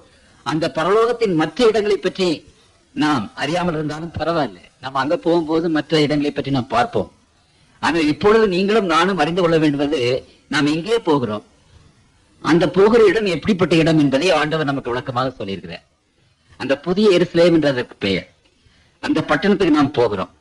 அந்த பட்டணத்துல தான் நீங்களும் நானும் அங்கே இருக்க போகிறோம். அந்த பட்டணத்தில் தான் தேவனுடைய சிங்காசனம் இருக்கிறது. அதுதான் அந்த பரலோகத்தின் கேபிட்டல் சிட்டி. அதுதான் பரலோகத்தின் உடைய அந்த தலைமை பட்டணம். அந்த பட்டணத்திலே தான் ஆண்டவர் இருக்கிறார். அந்த பட்டணத்தை தான் ஆண்டவர் நமக்கென்று வைத்திருக்கிறார். ஏனென்றால் கர்த்தருக்குள் பிரியமானவர்களே, நாம் பரலோகத்திலிருந்து திரும்ப 1000 வருஷம் கழித்து இந்த உலகத்துக்கு வரும்போது அந்த புதிய எருசலேம் பட்டணம் இந்த உலகத்துல வந்துடும். ஏன் வந்துடும் சொன்னா, இந்த உலகம் தான் இனி அண்ட சராசரங்களுக்கு தலைமையிடமாக இருக்க போகிறது. அதனால இந்த உலகத்துல அந்த பட்டணத்தை ஆண்டவர் கொண்டு வந்துடுறார். உங்களுக்கு புரியுதுங்களா? அப்படியானால் மீட்கப்பட்ட பிள்ளைகள் அந்த ஆண்டவருக்கு நாம் ராஜரீக கூட்டமாக இருப்போம். We are going to be a royal priesthood. அரச ராஜரீக கூட்டம். கர்த்தருக்குள் பிரியமானவர்களே, அந்த ஆண்டவரோடு கூட நாம் உட்கார்ந்து சிங்காசனத்தில், அவருடைய சிங்காசனத்தில் உட்கார்ந்து இந்த அண்ட சராசரங்களில் உருண்டு ஓடுகிற கொடான ஓடி குலங்களுக்கு ஆண்டவர் நம்மை அநேக குலங்களுக்கு அதிபதியாக வைத்து சிற்றரசர்களாக, அவருடைய வைஸ்ராயாக, பிரதிநிதிகளாக ஆண்டவருடைய சிங்காசனத்தில் உட்கார்ந்து நாம் அரசால் செய்ய போகிறோம். இதை பற்றி நான் அன்றைக்கு உங்களுக்கு விளக்கமாக சொன்னேன். அதை மறுபடியும் உங்களுக்கு சொல்ல விரும்புகிறேன். அப்படியானால் இந்த புதிய எருசலேம் பட்டணம் தலைமை பட்டணம், அது நம்முடைய வாசஸ்தலம், நாம் போக போகிற இடம். அந்த இடத்தை பற்றி திருமறை என்ன சொல்கிறது என்று சொன்னால், ஒரு விசேஷமாக சொல்கிறது. அதன் பிரகாசம் மிகவும் விலையுறந்த ரத்தினக்கலை போலவும் பளிங்கில் உள்ள வச்சிரக்கலை போலவும் இருந்தது. அதற்கு பெரிதும் உயரமான மதிலும், கிழக்கே 3 வாசல்கள், வடக்கே 3 வாசல்கள், தெற்கே 3 வாசல்கள், மேற்கே 3 வாசல்கள், அங்க 12 வாசல்கள் இருந்தன. வாசல்களின் அருகே 12 தூதர்கள் இருந்தார்கள். அந்த வாசல் காப்பாற்றுகிறது பேதுரு அல்ல, அப்போஸ்தலர்கள் அல்ல, 12 தூதர்கள் அந்த வாசல் காப்பாக இருக்கிறார்கள் என்று திருமறை அங்கு சொல்லுகிறது. 12 நாமங்களும் 12 கோத்திரத்தாருடைய நாமங்களும் அதில் எழுதப்பட்டிருந்தன. அந்த நகரத்திற்கு 12 கற்கள் இருந்தன, அஸ்திபாரம். அவர்கள் மேல் ஆட்டுக்குட்டியானுடைய 12 அப்போஸ்தலரின் 12 நாமங்களும் பிறந்திருந்தன. என்னுடனே பேசினதில் நகரத்தையும் அதன் வாசல்களையும் அதன் மதில்களையும் அடக்கத்துக்கு பொற்கோலை பிடித்திருந்தேன். அந்த 12,000 தாதி அந்த வரலாறு கணக்கு பார்த்தா 375 மைல். அப்படியானால் அகலம் 375 மைல், நீளம் 375 மைல். அது மகளை அளந்த போது 17ஆவது வசனம், அது தூதனுடைய அளவாகிய மனுஷனுடைய அளவும் படுகிறது 144 மூலம் இருந்தது என்று சொல்லப்பட்டிருக்கிறது. அப்படியான 375 மைல் நீளம், 375 மைல் அகலம். அதை கணக்கு போட்டு பார்த்தால் 9 கோடி ஏக்கர் நிலம், 9 கோடி ஏக்கர் நிலம் இருக்கிறது. ஒரு பெரிய சேகர் என்ற பெரிய பிரச்சனையா இந்த தரநிலைக்கு பார்த்து அதை அளந்து பார்த்து ஒருவேளை 20 கோடி பேர் அந்த பரலோகத்திற்கு அந்த நகரத்துக்கு போவார்கள் என்றால் அந்த 20 கோடி பேருக்கு ஒவ்வொருத்தருக்கும் எவ்வளவு நிலம் என்று அவர் அளந்து பார்த்து ஒவ்வொருவருக்கும் 14,000 ஸ்கொயர் ஃபீட், ஒவ்வொருவருக்கும் 14,000 சதுரடி இடம் அங்கே இருக்கிறது என்று அவர் கணக்கப்பட்டிருக்கிறார். பத்திரத்தை மாணவர்களே, இந்த பெரிய நகரத்தை பற்றி ஆண்டவர் பேசும்போது 18வது வசனத்தை வாசிக்கிறோம். அநேக கட்டு, சத்திரை கட்டு, அந்த வசிறு கட்டு, கோமேதகம், எஸ்கல், முதலநீளம், படுகப்பட்டை, உத்தராகம், வைதூரியம், இதெல்லாம் நம்ம பார்த்ததை விட கையாது. இந்த கல்லெல்லாம் என்ன என்று யாருக்கும் ஒன்றும் தெரியல. ஒருவர் எழுதியிருக்கிறார், இந்த கல்லுகளை எல்லாம் பற்றி அதை நினைவு சென்றேன். அந்த கல்லுடைய நிறம் என்ன என்று. உதாரணமாக சொன்னா, இன்றைக்கு இந்த லைட் எல்லாம் ஆஃப் பண்ணிட்டா ஒரு சின்ன ரத்தின கல் அந்த டேபிள் மேல வச்சுட்டா அந்த இடம் முழுவதும் பிரகாசமா இருக்கும். இப்போ லைட்டு போடுறதை விட அதிக பிரகாசமா இருக்கும். அதுதான் ரத்தின கற்கள் இருக்கு. அந்த ரத்தின கற்களே பலவிதமான கற்கள் இருக்கிறது.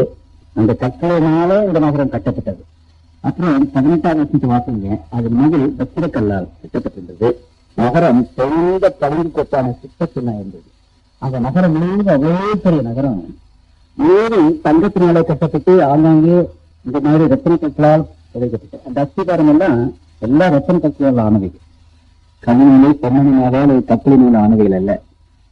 அந்த நகரம், அந்த வாசல்கள் ஒரே முத்தினால, ஒரே முத்து, அவ்வளவு பெரிய முத்து அதை அப்படியே ஒரு வாசலாக அங்கே வைத்திருக்கிறார்கள். 21வது வருஷத்தை வாசிக்கிறேன். 12 வாசல்களும் 12 முத்துக்களாக இருந்தன. ஒவ்வொரு வாசலும் ஒவ்வொரு முத்தா இருந்தது. நகரத்தில் மீறி தொழிலுள்ள பழுது போல சித்தப்பொன்னா இருந்தது. அந்த தெருவெல்லாம் சித்தப்பொன்னாக இருந்தது. எல்லாம் இப்படிப்பட்ட அப்பெல்லாம் இந்த நகரத்தை பார்க்கும்போது அது அதிக பிரகாசமாக இருந்தது. 1000 சூரியன்கள் வந்த மாதிரி அந்த நகரம் அத்தனை பிரகாசமாக இருந்தது. இந்த முத்துக்கள், நவரத்தினங்கள், இந்திரநீளம், வச்சிரத்தில், படிகப்பச்சை, புஷ்பராகம், இப்படிப்பட்ட காரியங்கள் நகரம் முழுவதும் தங்கத்துல வந்து வைத்திருக்காரு. கத்திரடி தீர்மானவர்ல கத்திரடி பிள்ளைகள் எல்லாரும் அழகாக படிக்கப்பட்டவர்கள். ஏதோ பாவத்தினால அழகில்லாம போயிட்டார். ஆனாலும் காலம் வருகிறது சூரியனை போல ஜொலிக்கிற பிள்ளைகளாக இந்த பராசர்களிலே அழகுள்ள பிள்ளைகளாக இருக்க போறோம். அழகு இருந்துங்க. அப்படிப்பட்ட காலத்தையும் நேரத்தையும் நீங்க எதிர்பாருங்க இல்லைங்களா? இந்த உலகத்தின் பொருளுக்காக ஆசைப்படாதீங்க. ஒரு காலத்துல போய் சக்கர வியாதியில இருந்து தான் வைப்பாங்க. ஏனென்றால் இந்த சக்கர வியாதி தான் தொட மாட்டாரு. சாதாரண நாட்டு கொண்டு வச்சா அந்த பாதி விற்கிறது, பாதி சாப்பிடுறதுன்னு. அதே போல இந்த பரலோகத்துக்கு போகிறவர்கள் வெற்றிப்பட்டவர்கள் என்று திருமணம் சொல்லுவது கத்திற்கு பிரியமானவில்லை.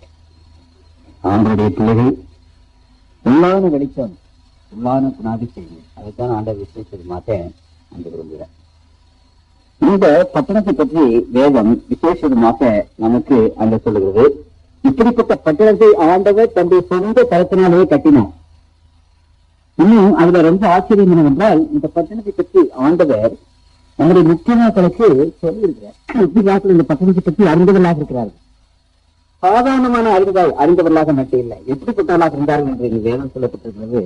ஆபிரகாமை பற்றி நாம் வாசிக்கிறோம். 1ஆவது வசனம் ஆபிரகாம் விசுவாசத்தினால் அவன் 8வது வசனத்திலே ஆபிரகாம் என்று போடப்பட்டிருக்கிறது. வாக்குத்தத்தம் பண்ணப்பட்ட தேசத்திலே பரதேசி போல இருக்கிறது. அந்த வாக்குத்தத்தத்திற்கு உடன் புகுந்தவராக ஈசாக்கோடும் யாக்கோபோடும் கூடாரங்களே குடியிருந்தார். அந்த காலத்துல அரசர்கள் பிரமாண்டமான மாளிகைகளை கட்டினார். ஆபிரகாமும் ஒரு அரசனை போல வாழ்ந்தார். என்றாலும் அவன் மற்ற ராஜாக்களை போலல்லாமல் கூடாரத்திலே குடியிருந்தார். ஏன் அவர் கூடாரத்திலே குடியிருந்தார் என்ற விஷயம் விளக்கம் சொல்றார் பாருங்க. 15வது வசனம் 10வது வசனம். ஏனெனில் தேவன் தானே கட்டி உண்டாக்கின அஸ்திபாரங்கள் உள்ள நகரத்துக்கு அவன் பார்த்திருந்தார். அந்த நகரத்தை பற்றி அவனுக்கு தெரியும். அந்த 12 அஸ்திபாரங்கள் எல்லாவற்றையும் ஆபிரகாம் அறிந்திருந்தார்.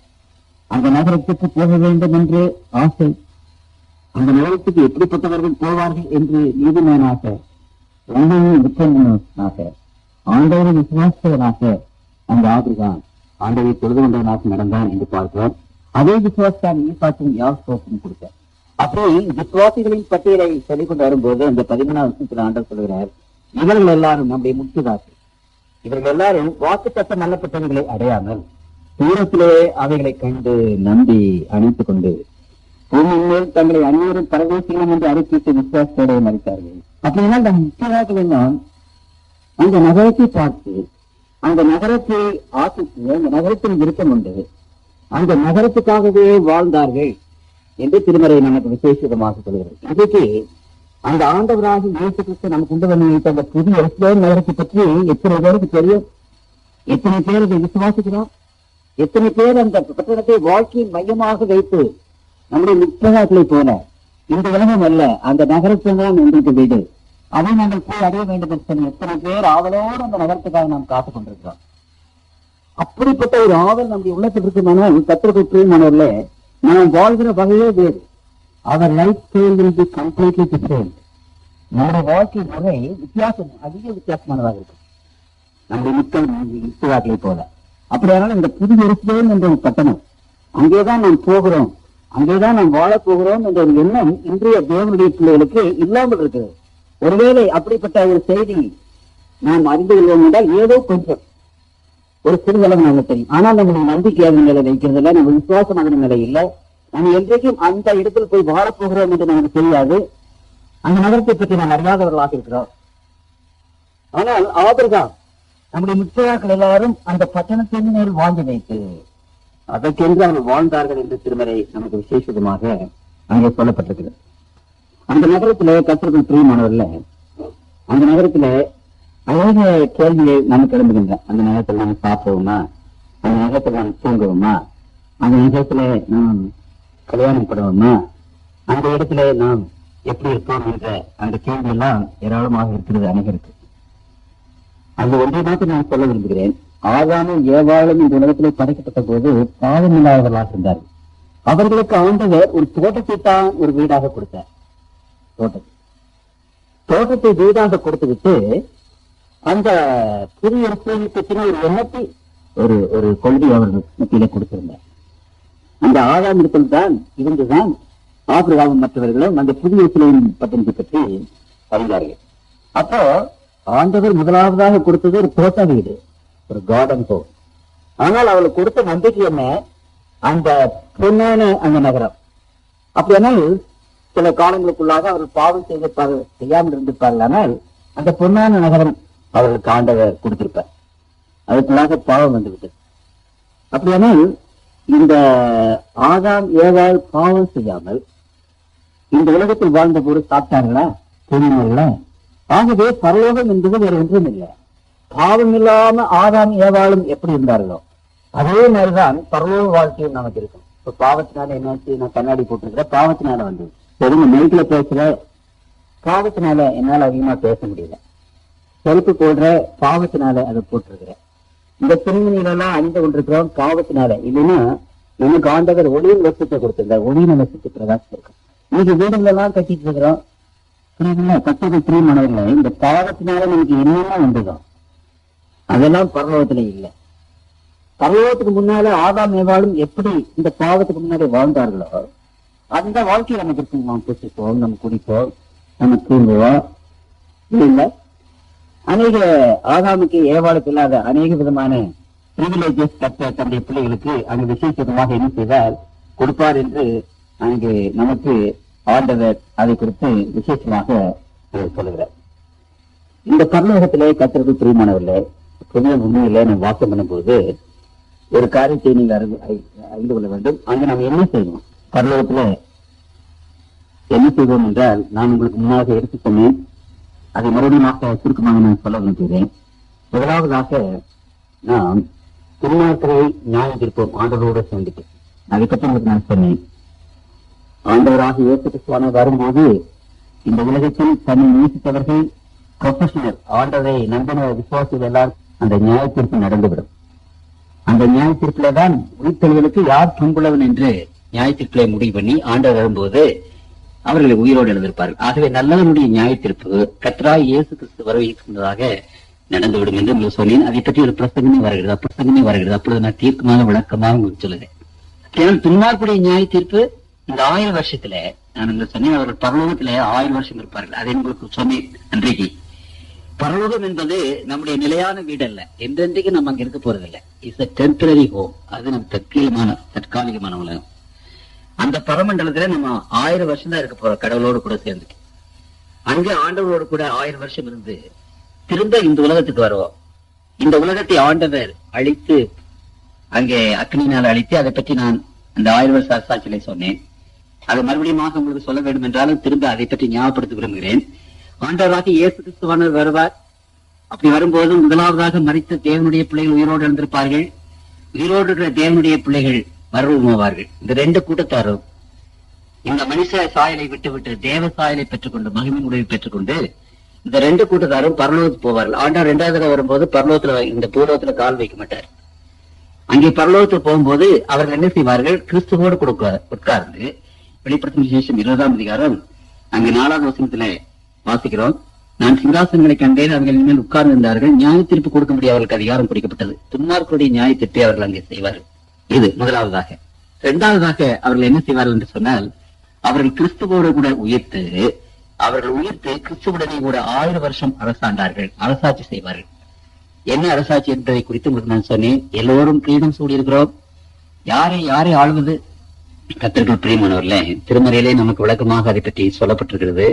இந்த உலகத்திலே உருண்டோடுகிற ஆயிரக்கணக்கான கோடிக்கணக்கான உலகங்கள், அந்த உலகங்களுடைய சிங்காசனம் கர்த்தராகிய இயேசு கிறிஸ்துடைய சிங்காசனம். ஆண்டவராய் இயேசு கிறிஸ்து தான் இந்த அண்ட சராசரங்களை ஆண்டு நடத்துகிற கடவுள். ஆகவே அவருக்கு பிரதிநிதிகளாக இருந்து அநேக உலகங்களை ஒவ்வொருவரும் ஆண்டு கொண்டிருப்போம். அந்த எருசலேம் பட்டணம் இந்த புதிய பூமிக்கு, நம்முடைய பூமிக்கு, புதிய பூமிக்கு வந்த பிற்பாடும் இங்கிருந்து ரெக்கைகளை அடித்து நாம் பறந்து நம்முடைய உலகங்களுக்கு சென்று நாம் அரசாளுவோம். அந்த அரசாட்சியை ஆண்டவர் தம்முடைய பிள்ளைகளுக்கு கொடுக்கிறார். என்றென்றைக்கு நாம் அரசர்களாக இருப்போம். திருமறை அதை குறித்து ஏராளமான இடங்களிலே பேசப்படுகிறது. நமக்கு ஆண்டவர் முதல்ல கொடுத்த அந்த அரசாட்சி அல்ல, விசேஷமான இந்த அரசாட்சியை கர்த்தர் தம்முடைய பிள்ளைகளுக்கு கொடுத்திருக்கிறார். ஆகவே அன்றைக்கு நான் ஒரு வசனத்தை உங்கள் மத்தியில நான் வாசிக்க முடியாமல் போனேன்.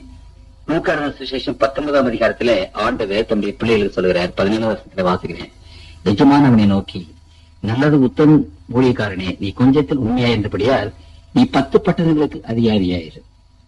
19ஆம் வசனம், அவன் அவனை நோக்கி, நீயும் 5 பட்டணங்களுக்கு அதிகாரியாயிரு. அப்போ இந்த இடத்துல கிரேக்க மொழியில எழுதின இந்த பட்டணங்களுக்கு நீ அதிபதியாயிரு என்று சொன்னா, அது எப்படி கிரேக்க மொழியில என்ன சொல்லப்பட்டிருக்கு, அதனுடைய உள்ள அர்த்தம் என்னென்றால் ஸ்டார் சிட்டி, நட்சத்திர பட்டணங்களுக்கு நீ அங்க அதிபதியாயிருன்னு ஆண்டவர் சொல்றார். ஆகவே கர்த்தருக்குள் பிரியமானவர்களே, ஆண்டவரோடு கூட சேர்ந்து நாம் ஆளுகை செய்வோம். அவரோடு கூட சேர்ந்து என்று வேதம் சொல்லுகிறது. அவரோடு கூட அவருடைய சிங்காசனத்திலே உட்கார்ந்து தேவனுடைய பிள்ளைகள் மற்ற குலங்களை ஆளப் போகிறோம். கர்த்தருக்குள் பிரியமானவர்களே, இதையெல்லாம் நான் வாசித்த போது எனக்கு என்ன செய்ததுன்னு என்ன யோசிக்கிறதுனே எனக்கு தெரியல. பஞ்சைகளும் பிரவேசிகளும் அநாதிகளும் இந்த உலகத்திலே ஏழைகளும் ஒன்றுமில்லாதவர்களுமாகி நமக்கா ஆண்டவர் இவ்வளவு பெரிய பதவி வச்சிருக்கிறார். கர்த்தருக்குள் பிரியமானவர்களே, இன்னைக்கு யாராவது வணக்க செலுத்தணும்னு சொன்னா நம்ம பெரியவங்க எல்லாம் இந்த உலகத்துல என்ன செய்யறாங்கன்னா, காசு கொடுத்தாவது ஸ்தோத்திரம் போட வைக்கிறாங்க. கர்த்தருடைய பிள்ளைகளுக்கு அப்படி இல்லை. அண்ட சராசரங்களில் ஆண்டவர் சொன்னார், ஆதாம் ஏவாளையும் படைத்த போது அவனுக்கு மகிமையினாலும் கனத்தினாலும் முடிசூட்டி அப்படிப்பட்ட நிலைமையில மனிதன் உண்டு பண்ணினான். ஆனால் இப்பொழுது மீட்கப்பட்ட பிற்பாடு அந்த உண்டு பண்ணின நிலைமையிலிருந்து 1000 மடங்கு 10,000 மடங்கு ஆண்டவர் உயர்த்திருக்கிறார். சிங்காசனத்திலே உட்கார்ந்து ஆண்டவரோடு கூட அரசாளுவோம். தேவனுடைய பிள்ளைகளை பற்றி ஆண்டவர் சொல்லும் போது அவர்கள் வெளிப்படுத்தும் விசேஷம் 20ஆம் அதிகாரம் 6வது வசனத்திலே தேவனுக்கும் கிறிஸ்தவுக்கும் முன்பாக ஆசாரியாயிருந்து அவரோடு கூட 1000 வருஷம் அரசாளுவார்கள். ஆசாரியர்கள் உடைய வேலை. இந்த உலகம் இந்த அண்ட சராசரத்தின் மத்திய உலகமாக மாறப்போகிறது. திருமறை என்ன சொல்கிறது என்றால் 21வது அதிகாரத்திலே 3வது வசனம் நான் வாசிக்கிறேன். 21:3 மேலும் பரலோகத்திலிருந்து உண்டான ஒரு பெரும் சத்தத்தை கேட்டேன். அது இதோ மனுஷர்களிடத்திலே தேவனுடைய வாசஸ்தலம் இருக்கிறது. அவரிடத்திலே அவர் வாசமாயிருப்பார். அவர்களும் அவருடைய ஜனங்களாயிருப்பார்கள். தேவன் தாமே அவர்களோடு கூட இருந்து அவருடைய தேவனாயிருப்பார். அப்படியான பரமண்டலத்திலே இருக்கிற அந்த சிங்காசனம் தேவனுடைய வாசஸ்தலம் இந்த பூமியிலே என்ன செய்கிறது என்றால் இந்த வந்துவிடுகிறது. இந்த பூமி இந்த அண்ட சராசரங்களுக்கு மத்திய பாகமாக ஆகப் போகிறது என்று திருமறை நமக்கு மிக திட்டவட்டமாக அங்கே சொல்லுகிறது. இதை குறித்து வேதாந்தத்துல இங்கும் அங்கும் சில காரியங்களை நாம் வாசிக்கிறோம். அங்க ஆகாய தீர்க்கதரிசிகள் அநேக தீர்க்கதரிசிகள் இதை பற்றி பேசுகிறார்கள்.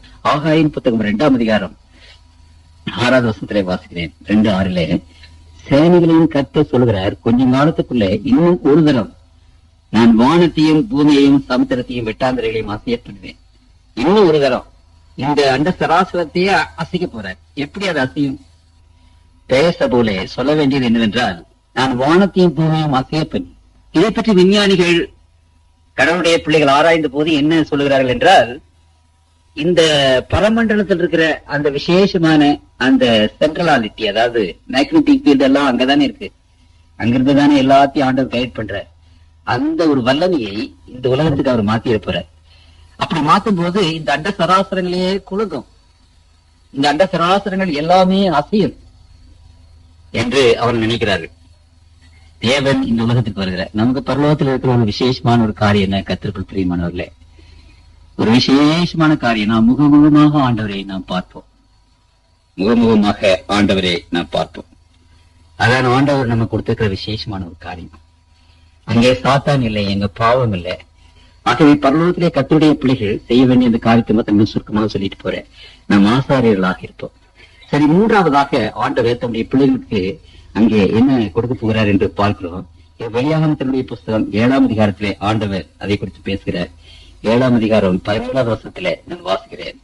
நானபடியால் இவர்கள் தேவனுடைய சிங்காசனத்துக்கு முன்பாக இருந்து இரவு பகலும் அவருடைய ஆலயத்திலே அவரை சேவிக்கிறார்கள்.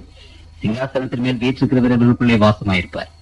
இவர்களின் பசியடைவதும் இல்லை, தாகம் அடைவதும் இல்லை, வெயிலாவது உஷ்ணமாக இவர்கள் மேல் படுவதும் இல்லை. சிங்காசனத்தின் மத்தியில் இருக்கிற ஆட்டுக்குட்டியானவரே இவர்களை மேய்த்து இவர்களை ஜீவ தண்ணீர் உள்ள ஊற்றண்டைக்கு நடத்துவார். தேவன் தாமே இவருடைய கண்ணீர் யாவையும் துடைப்பார். ஆண்டவர் நம்மை நடத்துவார் என்று அங்கே விசேஷமாக அங்கு போடப்பட்டிருக்கிறது. 14ஆம் அதிகாரம் 4வது வசனம், ஸ்திரீகளால் தங்களை கரைப்படுத்தப்படாதவர்கள் இவர்களே, கற்புள்ளவர்கள் இவர்களே, ஆட்டுக்குட்டியானவர் எங்கே போனாலும் அவரை பின்பற்றுகிறவர்களும் இவர்களே. ஆட்டுக்குட்டியானவர் அண்ட சராசர தேவனாயிருந்து எல்லா உலகங்களையும் பார்க்க போகும்போது கர்த்தருடைய பிள்ளைகளை கூட்டிக் கொண்டு போவார். அதை பற்றி நான் நேற்று சொன்னேன். 100 ஆடுகள் ஒன்று கெட்டு போய்விட்டது, காணாமல் போன இந்த ஆட்டை கண்டுபிடித்தேன் என்று சொல்லி சந்தோஷப்படுகிற மாதிரி. கர்த்தருடைய பிரியமானவர்களே, ஒன்றை மாத்திரம் நான் சொல்ல விரும்புகிறேன். ஆண்டவருடைய சாயல நாம் படைக்கப்பட்டாலும் கூட இன்னும் நமக்கு ஆண்டவருடைய சாயல் எப்படிப்பட்ட சாயல் நமக்கு தெரியாது. ஆனாலும் இந்த நிச்சயம் திருமறை நமக்கு என்ன சொல்கிறது என்று சொன்னால், ஆண்டவர் இந்த உலகத்திலே வந்தபோது மனுஷ ரூபத்தை எடுத்தாரே, அதே ரூபத்தோடு தான் இன்றைக்கும் இருப்பார். இந்த உலகத்தின் மக்கள் இவ்வளவு துன்பப்படுகிறோம், கஷ்டப்படுகிறோம், துயரப்படுகிறோம், பொறுத்துக்குங்க. நம்ம இவ்வளவு துன்பத்திற்கும் துயரப்படுவதற்கும் சாத்தானிங்க இவ்வளவு கஷ்டப்படுவதற்கும் நமக்கு ஆண்டவர் 1000 மடங்கான ஆசீர்வாதங்கள் வச்சிருக்கிறார். தேவனே நம்முடைய உலகத்திலேயே எப்பொழுது இருக்க போகிறார். அந்த உலகத்தை கூட்டிக் கொண்டு போகும்போது அங்க நம்ம என்ன செய்வோம்னு சொல்லப்பட்டிருக்கிறது. வெளியாகவும் 15ஆம் அதிகாரம் 4வது வசனத்தை 3வது வசனத்தை வாசிக்கிறேன். வெளி 15:3 அவர்கள் தேவனுடைய ஊழியக்காரனாகிய மோசேயின் பாட்டியும் ஆட்டுக்குட்டியானவருடைய பாட்டியை பாடி சர்வ வல்லமையுள்ள தேவனாய கர்த்தாவே, தேவனுடைய கிரியை மகத்துவமும் ஆச்சரியமானவைகள், பரிசுத்தவான்களின் ராஜாவே, தேவனுடைய வழிகள் நீதியும் சத்தியமானவைகள். தேவனுடைய பிள்ளைகளாகி நாம் ஒரு பாட்டு பாட போறோம். ஒரு புதிய பாட்டுன்னு வேதம் சொல்லுது அநேக இடங்களில். அந்த பாட்டை வேற யாரும் கற்றுக்கொள்ள முடியாது இருந்ததுன்னு வேதம் சொல்லுது. அப்படியானால் அந்த பாட்டு என்ன? ஆட்டுக்குட்டியானவருடைய பாட்டு, மோசேயினுடைய பாட்டு. மோசே பார்வோன் இடத்திலிருந்து விடுதலை பெற்ற அந்த பாட்டு. ஆட்டுக்குட்டியானவர் நம்மை பாவ உலகத்திலிருந்து விடுதலையாக்கி கொண்டு வந்த அந்த பாட்டு, விடுதலையின் பாட்டு. இந்த பிசாசின் பிடியிலிருந்தும் பாவத்தின் பிடியிலிருந்தும் விடுதலையாகி இப்பொழுது நாம் சுயாதீனராக இருக்கிறோம் என்ற அந்த பாட்டு, இட்டர்னிட்டி யுகாயுகமாக நித்தியமாக, அந்த பரமண்டலத்திலே ஒரு யூனிவர்சிட்டி, அந்த யூனிவர்சிட்டியில் நாம் படிக்க போற பாடம் என்ன தெரியுங்களா? The science of salvation. ரட்சிப்பின் விஞ்ஞானம். ரட்சிப்பு ஒரு விஞ்ஞானம், அருமையானவர்களே. எல்லா விஞ்ஞானத்தை பார்க்கலாம் உயர்ந்த ஒரு விஞ்ஞானம், ஆழமான விஞ்ஞானம். தேவனுடைய பிள்ளைகளோ, இவ்வளவு பெரிய ஆண்டவர் எப்படி ஒரு மனுஷ உருவை எடுத்தார் அது தெரியாது. அந்த மனு உருவ எடுத்த இந்த உலகத்தில் ஆண்டவர் அவ்வளவு பெரிய வல்லமை ஆண்டவர் கஷ்டப்பட்டார், துன்பப்பட்டார். எப்படி? ஆனாதி வானங்களும் உண்மை கொள்ளாதே, இந்த ஆலயம் சிலை கட்டி இருக்கிறீர்களே, எப்படி அவர் எப்படி மனுரூபம் எடுத்தார், எப்படி அவர் பாவத்தை ஜெயித்தார், எப்படி அவர் மரணத்தை ஜெயித்தார். இது ஒரு ரட்சிப்பின் விஞ்ஞானம். இந்த விஞ்ஞானத்தை பற்றி தான் தேவனுடைய பிள்ளைகள் யுகமாக படிக்கப்படும். We are going to learn the science of salvation for eternity and eternity forever and ever. அப்படி படிச்சா கூட அதனுடைய தன்மை நமக்கு புரியாது. கல்வாரி சிலுவையை ஆண்டவர் நாட்டி தேவனுடைய மக்களுக்கு நமக்கு விசேஷமான அந்த ரட்சிப்பை கற்றுக் கொடுத்தாரு. அது எப்படி? விஞ்ஞானத்திலே ஒரு பெரிய கேள்வி, ரட்சிப்பு எப்படி வந்தது? கடவுள் எப்படி பாவிகளாகி நம்மை பரிசுத்தவான்களாக்கினார்? பரிசுத்தவான்களாகிய நம்மை பரலோகத்துக்கு எப்படி கூட்டிட்டு போனார்? இதெல்லாம் எப்படி புதிர்க்க, அதாவது விடுவிக்க கூடாத புது, அதை பற்றிதான் வாழ்நாளெல்லாம் நம்ம என்ன செய்ய போறோம்னா பாட போறோம், படிக்க போறோம். நாலாவதாக அங்க என்ன செய்ய போறேன்னு சொன்னா, இதை குறித்து வேதத்திலே நாம் அநேக இடங்களிலே வாசிக்கிறோம். ஒரு வசனத்தை நான் வாசிக்க நான் விரும்புகிறேன். அங்கு ஏசாயாவின் புத்தகம் 66வது அதிகாரத்துல நான் வாசிக்கிறோம். ஏசாயா 66, 22, 23 நான் வாசிக்கிறேன். நான் படைக்க போகிற புதிய வானமும் புதிய பூமியும் எனக்கு முன்பாக நிற்பது போல. உங்களுக்கு நான் சொன்னேன், 1000 வருஷம் பரலோகத்துல இருப்போம், பெற்று இந்த உலகத்துக்கு வருவோம். இந்த உலகத்தை ஆண்டவர் என்ன செய்வார்? அந்த எருசலேம் பட்டணம் வந்து ஒளிவு மலை மேல் நிற்கும், அந்த ஒளிவு மலை பிளந்து அதற்கு இடம் கொடுக்கும். அப்பொழுது மரித்து போன சாத்தானுடைய பிள்ளைகள், விக்கெட் பீப்புள் எல்லாரும் எழுந்திருப்பாங்க. கடற்கரை மலையில யாத்திரையா இருக்கும். ஒரு 3 வருஷம் அந்த பட்டணத்தை பிடிப்பதற்காக அவர் யுத்தத்துக்கு ஆயத்தம் பண்ணுவார்கள். அவர்கள் போய் அந்த பட்டணத்தை வளைந்து கொள்ளும் போது பரலோகத்தில இருந்த அக்னி வந்து அந்த அக்னி அவர்களை முழுவதுமாக பச்சித்து போட்டது. அதே அக்னி பூமி முழுவதுமாக பிறந்து ஆகாயத்தையும் பூமியும் சுட்டு நெருப்பினாலே அது சுட்டு பூதங்கள் எல்லாம் வெந்து, எல்லா எலிமெண்ட்ஸ், எல்லா ஆட்டம்ஸ் எல்லாம் வெந்து உருகி போ. அத்தோடு பிரியமானவர்களே, அந்த பெரிய நெருப்பில்தான் துன்மார்க்கர்கள் தங்களுடைய பலனை அடைவார்கள். அதை நரகம் என்று நான் பார்க்கிறோம். பின்னால் அதை பற்றி நான் உங்களுக்கு சொல்லுகிறேன். அப்படியான அந்த அங்கே அதே நெருப்பு அவர்களை எல்லோரையும் அழித்து விடும், ஆகாயத்தையும் அழித்து விடும். அப்பொழுது ஆண்டவர் என்ன செய்கிறார்? புதிய வானத்தையும் புதிய பூமியையும் சிருஷ்டிக்கிறார். சிலர் என்ன நினைக்கிறாங்க, இந்த புதிய வானம் புதிய பூமி என்பதனால இன்னொரு ஏதோ வேறொரு வானத்தையும் வேறொரு பூமியும் வேறொரு உலகத்தையும் படைக்கிறதாக சில பேர் எல்லாம் சொல்றாங்க. ஆனால் கர்த்தருக்குள் பிரியமானவர்கள, அது அப்படி அல்ல. 65:17 நான் வாசிக்கிறேன். 17வது வசனத்துல வாசிக்கிறேன், இது நான் புதிய வானத்தையும் புதிய பூமியும் சிருஷ்டிக்கிறேன், முதிரைகள் இனி நினைக்கப்படுவதும் இல்லை, மனதிலே தோன்றுவதும் இல்லை. அங்க ஆண்டவர் சொல்லுகிற, நான் சிருஷ்டிக்கிறதுனாலே நீங்கள் எந்தெந்தைக்கு மகிழ்ந்து கலிகூர்ந்துருங்கள். இது எருசலேமை கலிகூர்தலாகவும் அதன் ஜனத்தை மகிழ்ச்சியாகவும் சிருஷ்டிக்கிறேன். நான் எருசலேமின் மேல் கலிகூர்ந்து என் ஜனத்தின் மேல் மகிழ்ச்சியாயிருப்பேன். அழகியின் சத்தமும் கூக்குளும் சத்தம் அதில் நீ கேட்கப்படுவதில்லை. இங்கு வேத வசன விசேஷமாக நமக்கு என்ன சொல்வது என்றால், இந்த புதிய வானம் புதிய பூமி பற்றி வேதத்தில் அநேக வசனங்கள் இருக்கின்றன. 104 சங்கீதம் 30வது வசனம், நீருடைய ஆவி அனுப்பும் போது அவைகள் சிருஷ்டிக்கப்படும், நீர் பூமியின் ரூபத்தை புதிதாக்குகிறீர். வேறொரு உலகம் அல்ல, இதே உலகத்தை ஆண்டவர் புதிதாக மாற்றுவார். இதை பற்றி வேதத்தில் அநேக வசனங்கள் இருக்கின்றன. ஆகவே புதிய வானம் புதிய பூமி என்றால் வேற ஏதோ ஒரு உலகம், வேற ஏதோ பூமி என்று நாம் நினைக்க கூடாது. இந்த உலகத்தை ஆண்டவர் மறுபடியுமாக முன்னாலே படைத்ததை விட 100 மடங்கு அழகாகவும் அற்புதமாகவும் படைத்து தேவனுடைய பிள்ளைகள் கையிலே ஒப்புக் கொடுப்பார். அப்பொழுது 22, நான் படைக்கப் போகிற புதிய வானம் புதிய பூமியும் எனக்கு முன்பாக நிற்பது போல உங்கள் சந்ததியும் உங்கள் நாமும் நிற்கும் என்று கர்த்தர் சொல்கிறார். அப்பொழுது மாதந்தோறும் ஓய்வு நாள் தோறும் மாம்சமான யாவரும் எனக்கு முன்பாக தொழுது கொள்வார்கள் என்று கர்த்தர் சொல்கிறார். அப்படியானால் இங்கே இந்த புதிய வானம் புதிய பூமியில தொழுகை இருக்கும். அந்த தொழுகையை பற்றி பேசும்போது ஆண்டவர் என்ன சொல்கிறார்? மாதந்தோறும் ஓய்வு நாள் தோறும் அங்கு தொழுது கொள்வார்கள். ஆண்டவர் தொழுகைக்கு என்று ஒரு விசேஷமான நாளை வைத்திருக்கிறார், அது ஓய்வு நாள். அந்த ஓய்வு நாளிலே அவர்கள் வந்து அவரை தொழுது கொள்வார்கள். சரி, மாதந்தோறும் எதற்காக வருகிறார்கள் என்றால், கர்த்தருக்குள் பிரியமானவர்களே, மாதந்தோறும் எதற்காக அங்கு வருகிறார்கள்? வெளிப்படுத்தும் விசேஷம் 22ஆம் அதிகாரம் 2வது வசனம். வெளி 22:2. நகரத்தின் வீதியின் மத்தியிலும் நதியின் இருகரையிலும் 12 விதமான கனிகளை தரும் ஜீவ விருட்சம் இருந்தது. அது மாதந்தோறும் தன் கனியை கொடுக்கும். அந்த விருட்சத்தின் இலைகள் ஜனங்கள் ஆரோக்கியம் அடைவதற்கு ஏதுவாயிருக்கும். இந்த ஜீவ விருட்சத்தினுடைய கனி அந்த ஜீவ நதியின் பக்கத்தில் இருகரையிலும் இருக்கும். அந்த மாசத்துக்கு ஒரு கனியை கொடுக்கும். அந்த கனியை புசிக்கத்தக்கதாக மாசத்துக்கு ஒரு தடவை வருவாங்க. ஆகவே அந்த நாளிலே அந்த ஜீவ விருட்சத்தினுடைய கனியை நாம் புசிப்போம். இந்த இலைகளை நாம் புசிப்போம். அந்த இலைகள் நமக்கு மருந்தாக இருக்கும், நோய் வராது. அந்த பழம் நாம் இன்றைக்கு வாழ்வதற்கு நமக்கு ஒத்தாசை செய்யும் என்று பார்க்கிறோம். நம்ம ஆண்டவரை விசேஷமாக தொழுது கொள்வோம். கர்த்தருக்கு பிரியமானவர்களை நான் யோசித்தது உண்டு. அந்த ஓய்வு நாள்ல அந்த ஓய்வு நாள் ஆசிரியப்பை பற்றி நாம் சொல்வதற்கு முன்னதாக இன்னொரு காரியத்தை உங்களுக்கு நான் சொல்ல விரும்புகிறேன். அங்கு ஏசாயா 65ஆம் அதிகாரத்துல நீங்கள் பார்க்கும்போது சில காரியங்களை நீங்கள் வாசிக்கிறீர்கள். 21வது வசனம். 65:21. வீடுகளை கட்டி அவைகளை குடியிருப்பார்கள், திராட்சை தோட்டங்களை நட்டி அவைகளை கனியை புசிப்பார்கள். அவர்கள் கட்டுகிறது வேறொருவர் குடியிருக்கிறதும் அவர்கள் நட்டுகிறது வேறொருவர் கனி புசிக்கிறதுமா இருக்கிறதில்லை. அப்படியானால் வீடுகளை கட்டுவார்கள், தோட்டங்களை உண்டு பண்ணுவார்கள், கனியை புசிப்பார்கள் என்று சொல்லப்பட்டிருக்கிறது. அப்படியானால் இந்த வேதத்துல நம்ம என்ன வாசிக்கிறோம்? புதிய எருசலேம் பட்டணத்துல ஆண்டவரால் கட்டப்பட்ட ஒரு வீடு உங்களுக்கும் எனக்கும் இருக்கும். அது சிட்டி ஹவுஸ். அது நகரத்தினுடைய வீடு, ஆண்டவரால் கட்டப்பட்ட வீடு. அது இல்லாதபடி நம்ம என்ன செய்வோம் என்றால், அந்த புதிய நகரத்திலே என்றென்றைக்கும் எப்பொழுதும் நம்ம வாசம் பண்ண மாட்டோம். நாம் உலகத்தில் பறந்து வந்து நமக்கு இஷ்டமான இடங்களிலே பூமியை தெரிந்து கொண்டு நம்ம வீடுகளை கட்டி குடியிருப்போம். அப்போ கண்ட்ரி ஆஃப் நாட்டு வீடு அது. இந்த புதிய பூமியில தான் நம்ம இருப்போம். என்றென்றைக்கும் நகரத்தில் இருக்க மாட்டோம். நகரத்துக்கு 5 முறை தான் வருவோம் மாசத்துக்கு. 4 ஓய்வு நாட்கள் ஒரு அந்த கனியை புசிப்பதற்கு ஒரு தடவை.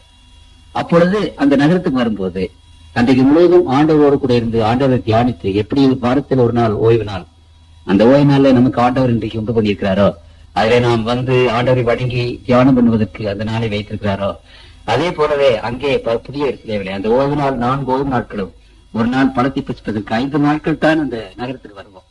மற்ற நாட்களிலே நம்ம உலகத்திலே வீடுகளை கட்டி திராட்சை தோட்டங்களை நட்டி பாவம் இல்லாமல் மனிதன் எப்படி இருந்தானோ அதே பிரகாரமாக இந்த உலகத்திலே நாம் வாழ்வோம் என்று பார்க்கிறோம்.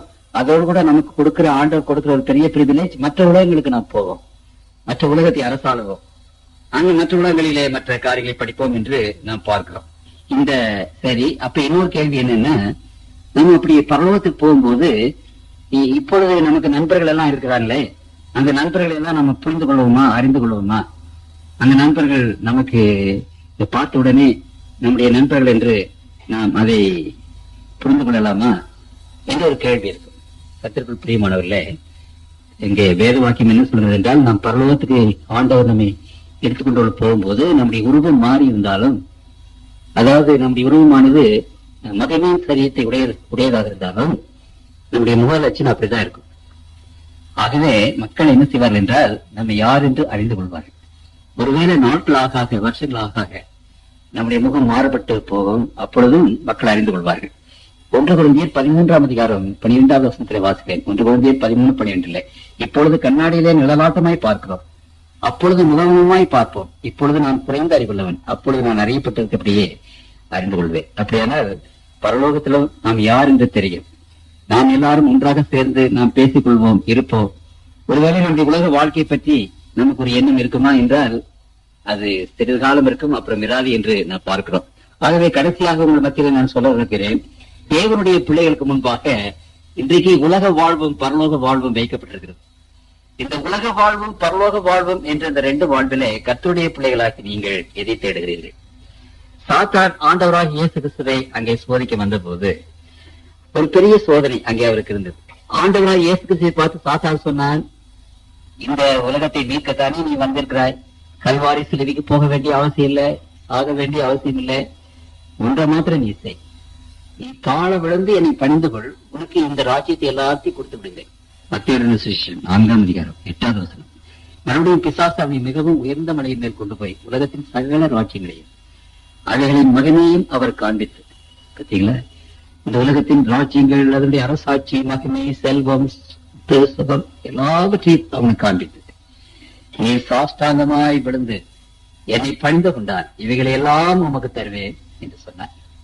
அப்பொழுது இயேசு, அப்பாலே போ சாத்தானே, உன் தேவனாகி கர்த்தர் ஒருவருக்கே ஒருவரை பணிந்து கொண்டு அவர் ஒருவருக்கே ஆராதனை செய்வாயாக என்று எழுதியிருக்கிறதே என்றார்.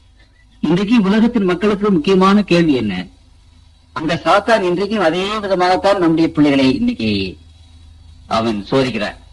இந்த உலகத்தின் மகிமை, உலகத்தின் மாட்சிமை, உத்தியோகத்தின் பெருமை, பணப்பெருமை, வீட்டு பெருமை, குலப்பெருமை, கோத்திர பெருமை, இந்த பெருமைகள் எல்லாவற்றையும் நமக்கு முன்பாக வைக்கிறான். இங்கே திருமறை சொல்லுகிறது, அந்த முன்னுள்ள செடிகளில் விதைக்கப்பட்டவன் ஐஸ்வர்ய மயக்கம் என்று சொல்லுகிறது. ஐஸ்வர்யம் உலகத்தினுடைய காரியங்கள் எல்லாம் ஒரு மயக்கம். மக்கள் அதை பார்த்து அப்படியே மயங்கிடுறாங்க, கல்லு குடிச்சு மயங்கின மாதிரி. அதனால அவர்களுக்கு உண்மையான காரியம் எதுன்னு தெரியல.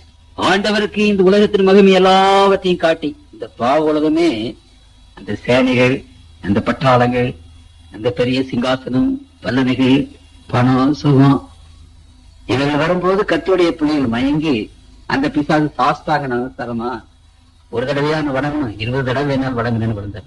இப்படிப்பட்டவர்கள் தேவனுடைய ராஜ்யத்துக்கு எப்படி போக முடியும்? பரமண்டலமா அல்லது பூலோகமா?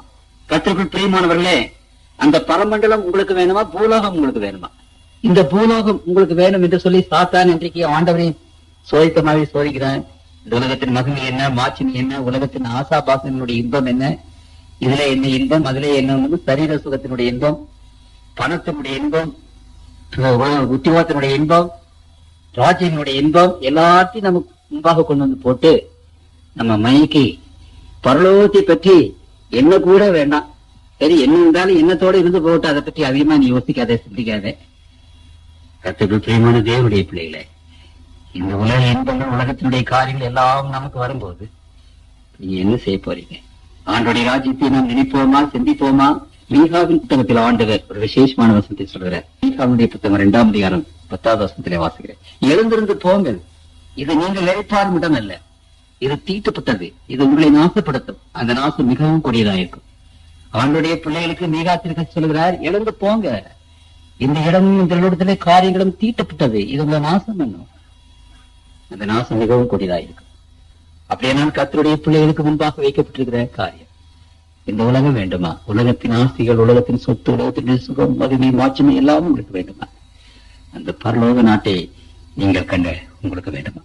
இந்த 2 காரியத்திலே தேவனுடைய பிள்ளைகள் எதை நீங்கள் எடுத்துக்கொள்கிறீர்கள்? என தெரிந்து கொள்கிறீர்கள்? ஆண்டவரை போல அந்த பிசாசுடைய காரியங்கள் அப்பாலே போ சாத்தான் என்று சொல்ல போகிறோமா?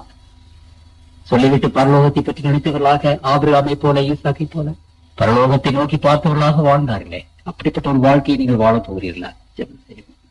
எங்களை நேசிக்கிற அன்புள்ள தகப்பனே, கூடி வந்திருக்கிற உடைய பிள்ளைகள் மத்தியிலே பரலோக ராஜ்யத்தை பற்றின காரியங்களை எடுத்து சொன்னதற்காக உடைய நாமத்தை ஸ்தோத்திரிக்கிறோம் ஆண்டவரே. அந்த பரலோக ராஜ்யத்தினுடைய காரியம் கொஞ்சம் தான் நெஞ்சமா தகப்பனே, ஆயிரங்களுக்காக என்னுடைய பிள்ளைகளுக்கு எழுதி வைத்திருக்கிறேன் சாமி. இந்த பரலோகத்தை நாங்கள் அதனுடைய காரியங்களை படிக்க படிக்க படிக்க இந்த ஏழைகளும் பாவிகளும் தூசும் துரும்புமான எங்களுக்கு ஆண்டவரை இத்தனை மகத்துவமுள்ள பதவியையும் இவ்வளவு மகத்துவமுள்ள காரியங்களையும் வைத்திருக்கிறேன் சாமி. நித்திய மகிழ்ச்சி அவர்கள் தலைமையில் இருக்கும் என்று சொன்னீரேன். கூக்குரல் இல்லை என்று சொன்னீரேன். அங்க வருத்தம் இல்லை, சஞ்சலம் இல்லை, வியாதி இல்லை என்று சொன்னீரேன். தாப்பனே, இந்த உலகத்தின் சஞ்சலங்களும் கஷ்டங்களும் துன்பங்களும் மிக அங்க தொடாது என்று சொன்னீரேன். தாப்பனே, இப்படிப்பட்ட அந்த பரமராஜ்யத்தை இந்த ஏழை பிள்ளைகளாக எங்களுக்கு வைத்திருக்கிறீர்கள், ஆயத்து மணியில் வைத்திருக்கிறீர்கள். அந்த பரலோக ராஜ்யத்தை நினைக்கிற அந்த நினைவை எங்களுக்கு தாரம் கொண்டவரே. கல்வாரி சிலுவையினாலே இந்த ஏழை பிள்ளைகளுக்கு இவ்வளவு காரியங்களை ஆயத்தப்படுத்தி வைத்திருக்கிறீர் சாமி.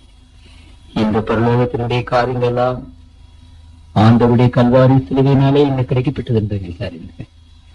கல்வாரி சிலுவையை நோக்கி பார்த்து அந்த சிலுவையினுடைய மகிமையும் மாட்சிமையும் தேடி தகப்பனே, நம்முடைய ராஜ்யத்தின் பிள்ளைகளாக வாழும்படியான ஒரு பெரிய குதியை எங்களுக்கு நீ தர வேண்டும் என்று ஆண்டவர் இயேசுவின் நாமத்தில் வேண்டிக் கொள்கிறோம். ஜெபம் கேளும் பரமபிதாவே, ஆமென்.